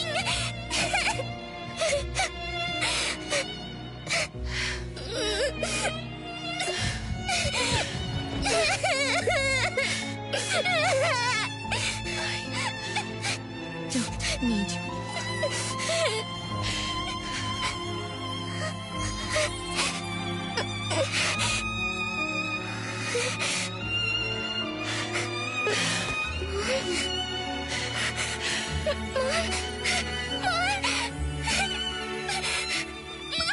Don't go!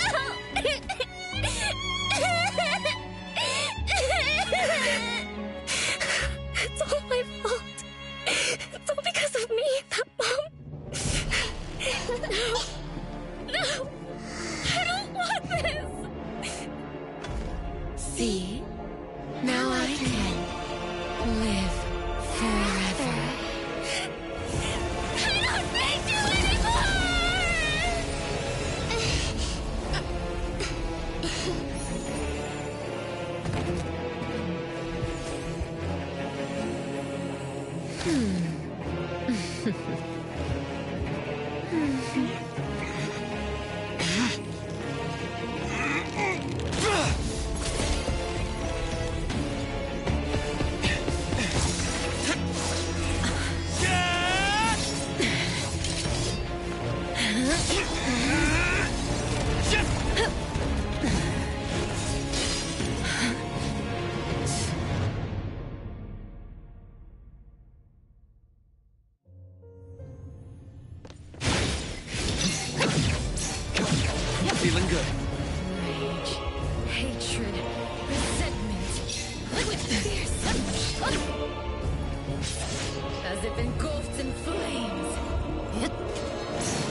Not too bad.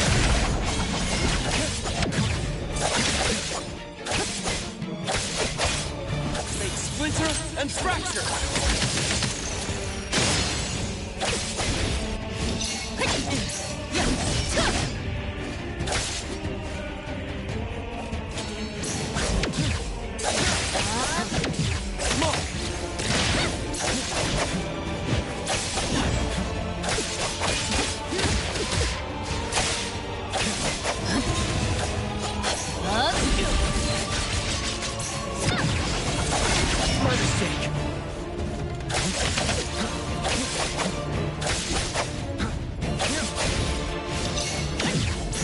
Feeling good.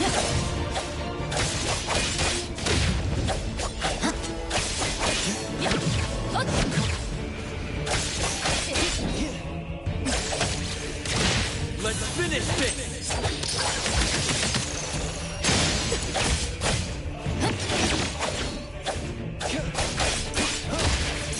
It's fine.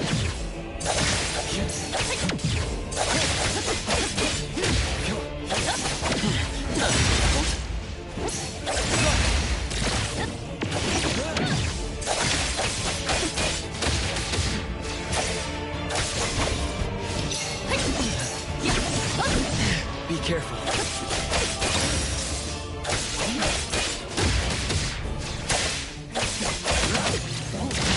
Make splinter and fracture!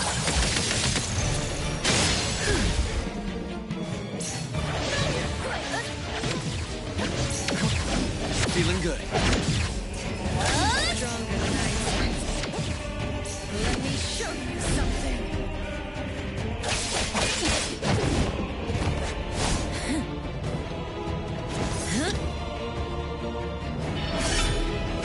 You're just a plaything in this illusory realm.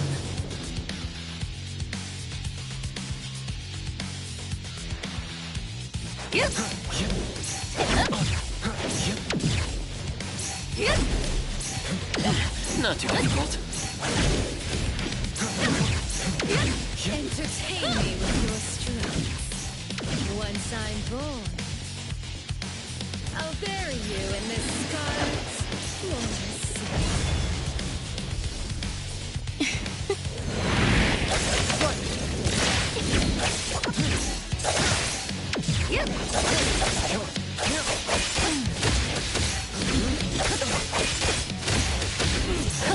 Watch the timing.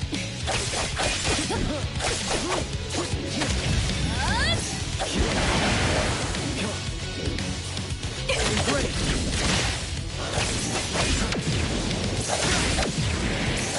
Feeling good. Let's finish this!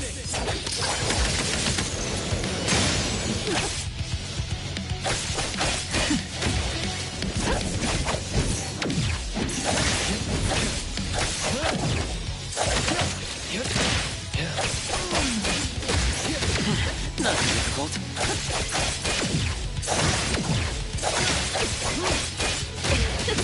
Feeling good.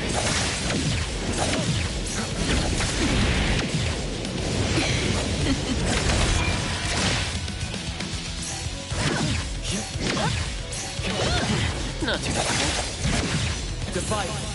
It's like zero.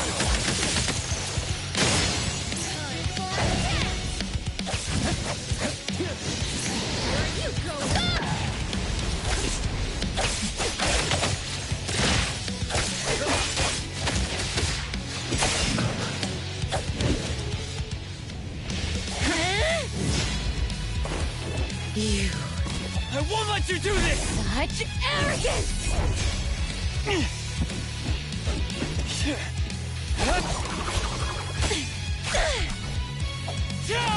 Is that it?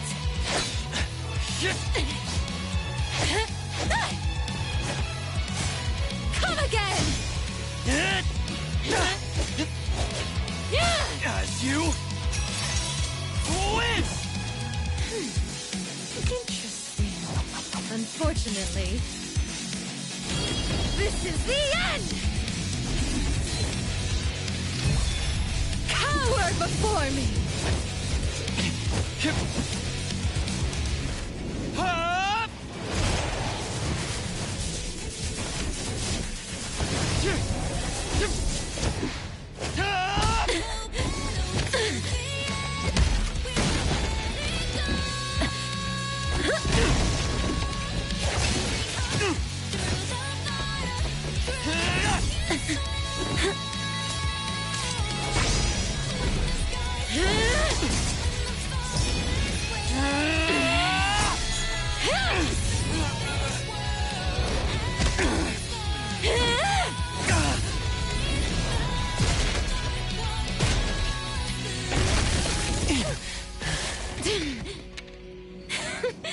That look on your face. I like it!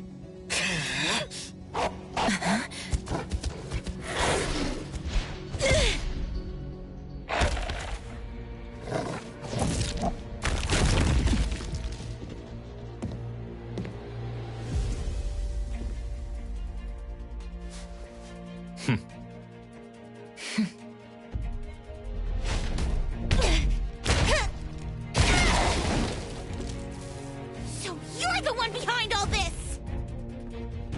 It's you. All at once? Tick-tock, tick-tock. Aren't you running out of time?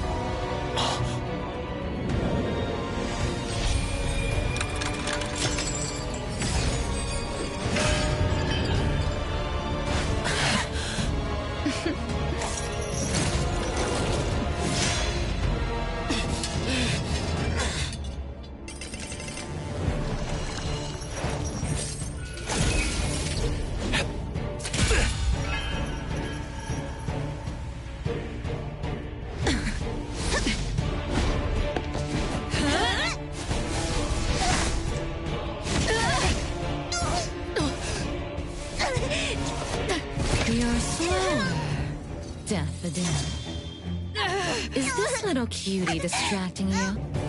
I wonder when she dies, she'd be just as charming!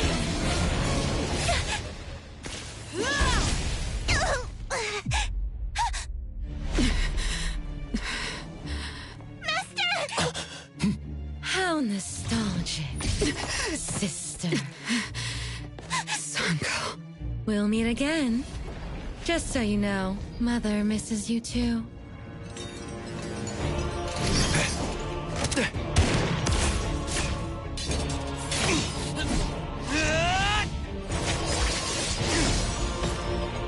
Daffodil! I'm fine.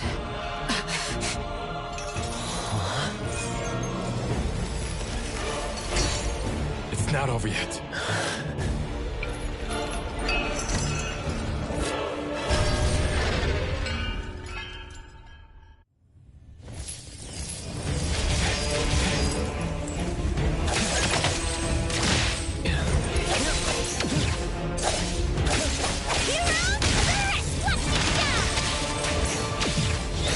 Let me take over.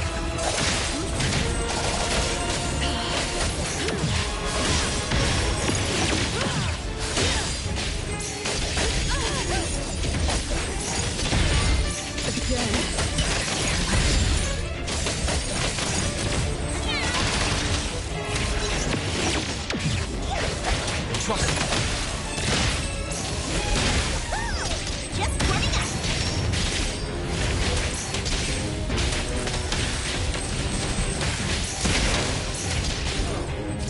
Everyone, follow my command!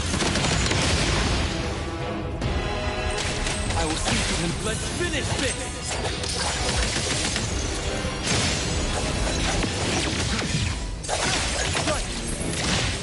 Got this covered!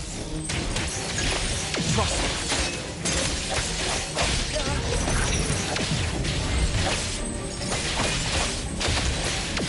Not too difficult.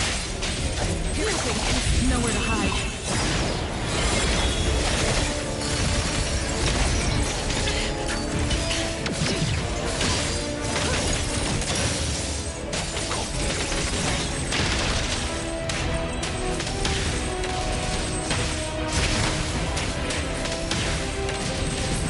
I will see. Make splinter and fracture. It's fine. Take that! The city is mine!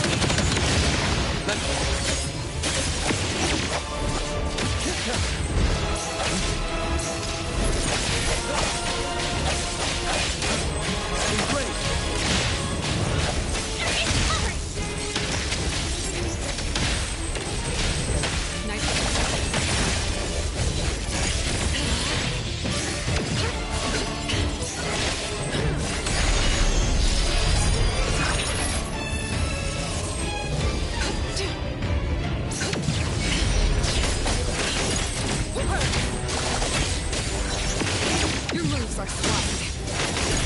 What you see is an illusion. Trust me.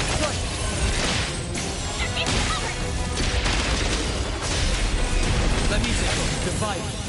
It's like heroes.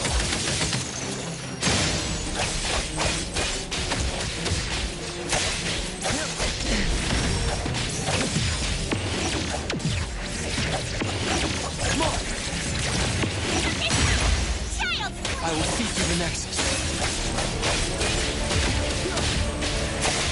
Everyone, follow my command!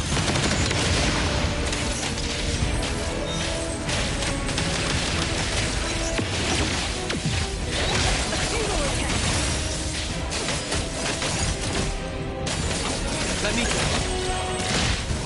Cover! Watch me down!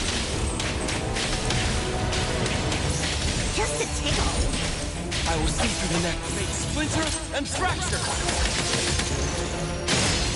Here I am. Saw it coming. Nowhere to hide.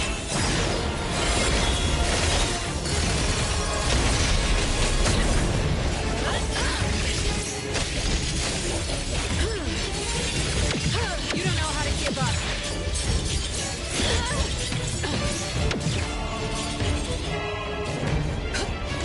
Let me take over. Is everyone okay? I'm fine. But Daffodil, are you okay? Master got hurt the worst. And it's all because of me. I'm fine, really. It's good that you're okay. Renee's unharmed too. Just dizzy from breaking free of the anomaly spell. Unfortunately, Zanko got away. She's the core member of the criminal organization, the Scarlet Letter. And the report for the puppetization case. That's gonna be a lot of paperwork. Thanks to everyone from A-Bone. The Bureau will continue to investigate into the aftermath of the issue between the debt collector and the Constantine family. Tomorrow morning, I want those who know anything about the Scarlet Letter at the Bureau. We need to have a proper chat. Daffodil? I shouldn't need to fetch you at A-Bone, right? I see. Says who? Master deserves some rest tomorrow. Natalie, Appraiser. Let's go home.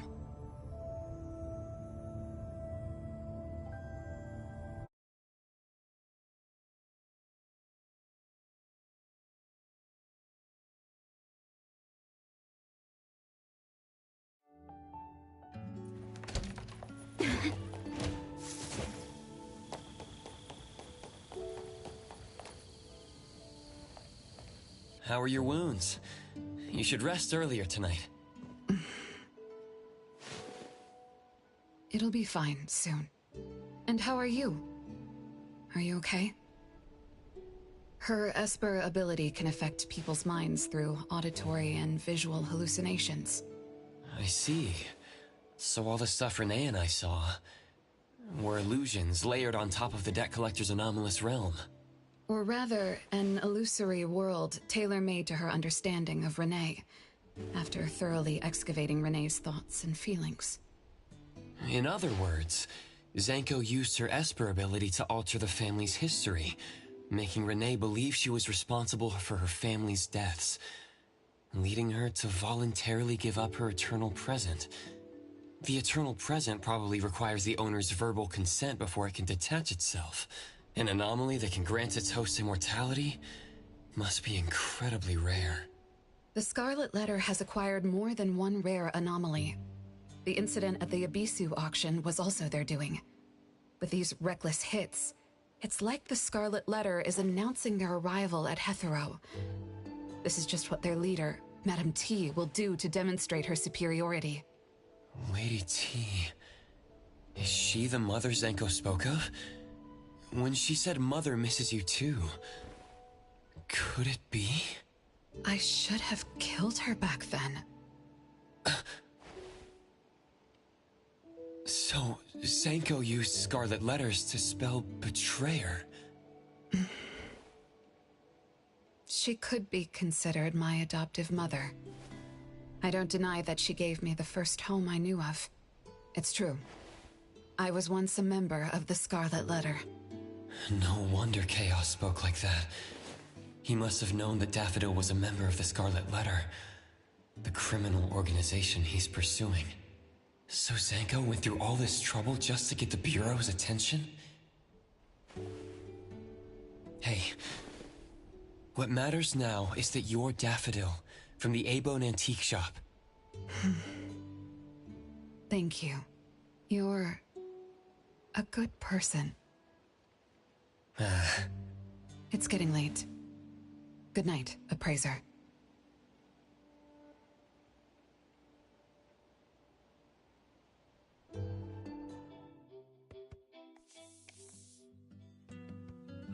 Oh, Appraiser, have you seen... Daffodil isn't here?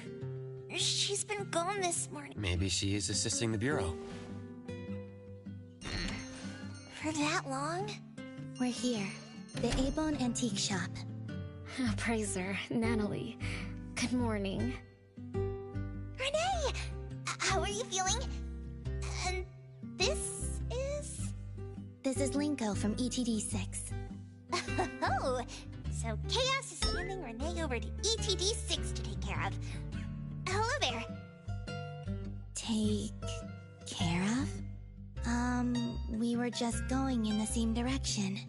Linko also has something to do at A-Bone, so I gave her a ride when we left the Bureau. Linko, you have some business here? Mm-hmm. I do have stuff to do. What are you up to?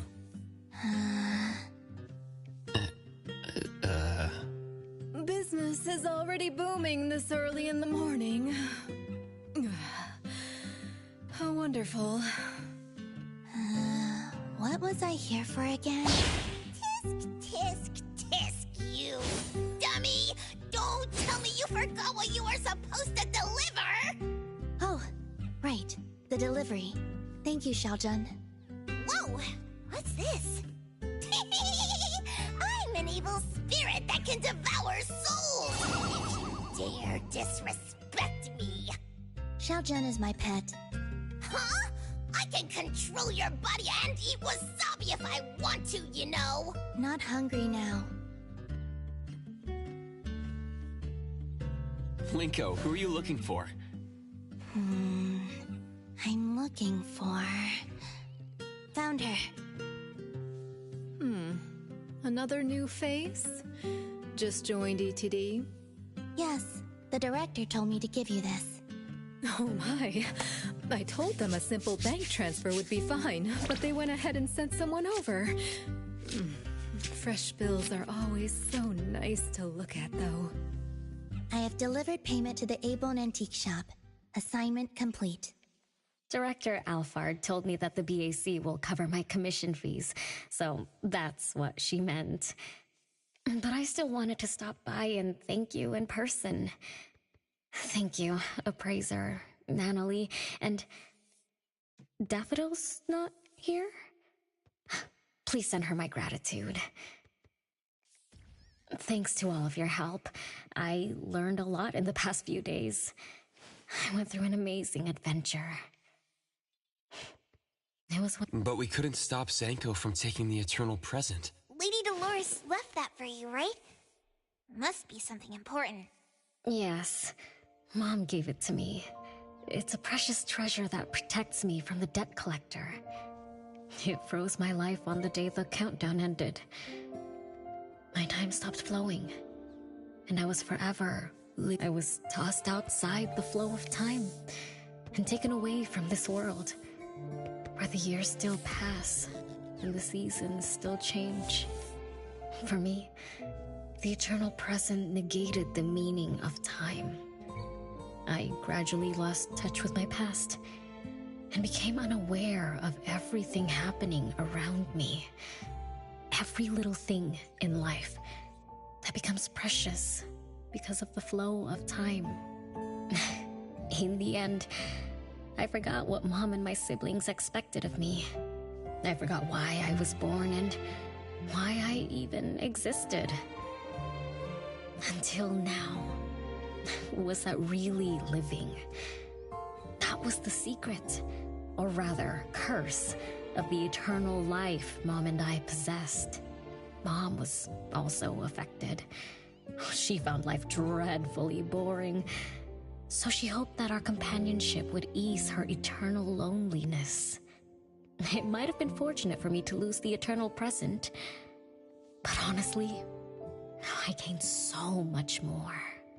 Most importantly, you helped me remember things from the past, and I finally found myself. That feels so great. I suppose I went through a rebirth, right? I'm so happy for you, Renee. What about the debt collector? Don't worry, I have a solution. Well, in addition, to make the most of this precious rebirth, I've decided to travel around the world. I'll probably leave Hethero for a very, very long time. So for each and every day ahead, I wish you good morning, good afternoon, and good evening.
Huh?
Is this all that's left?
Yeah.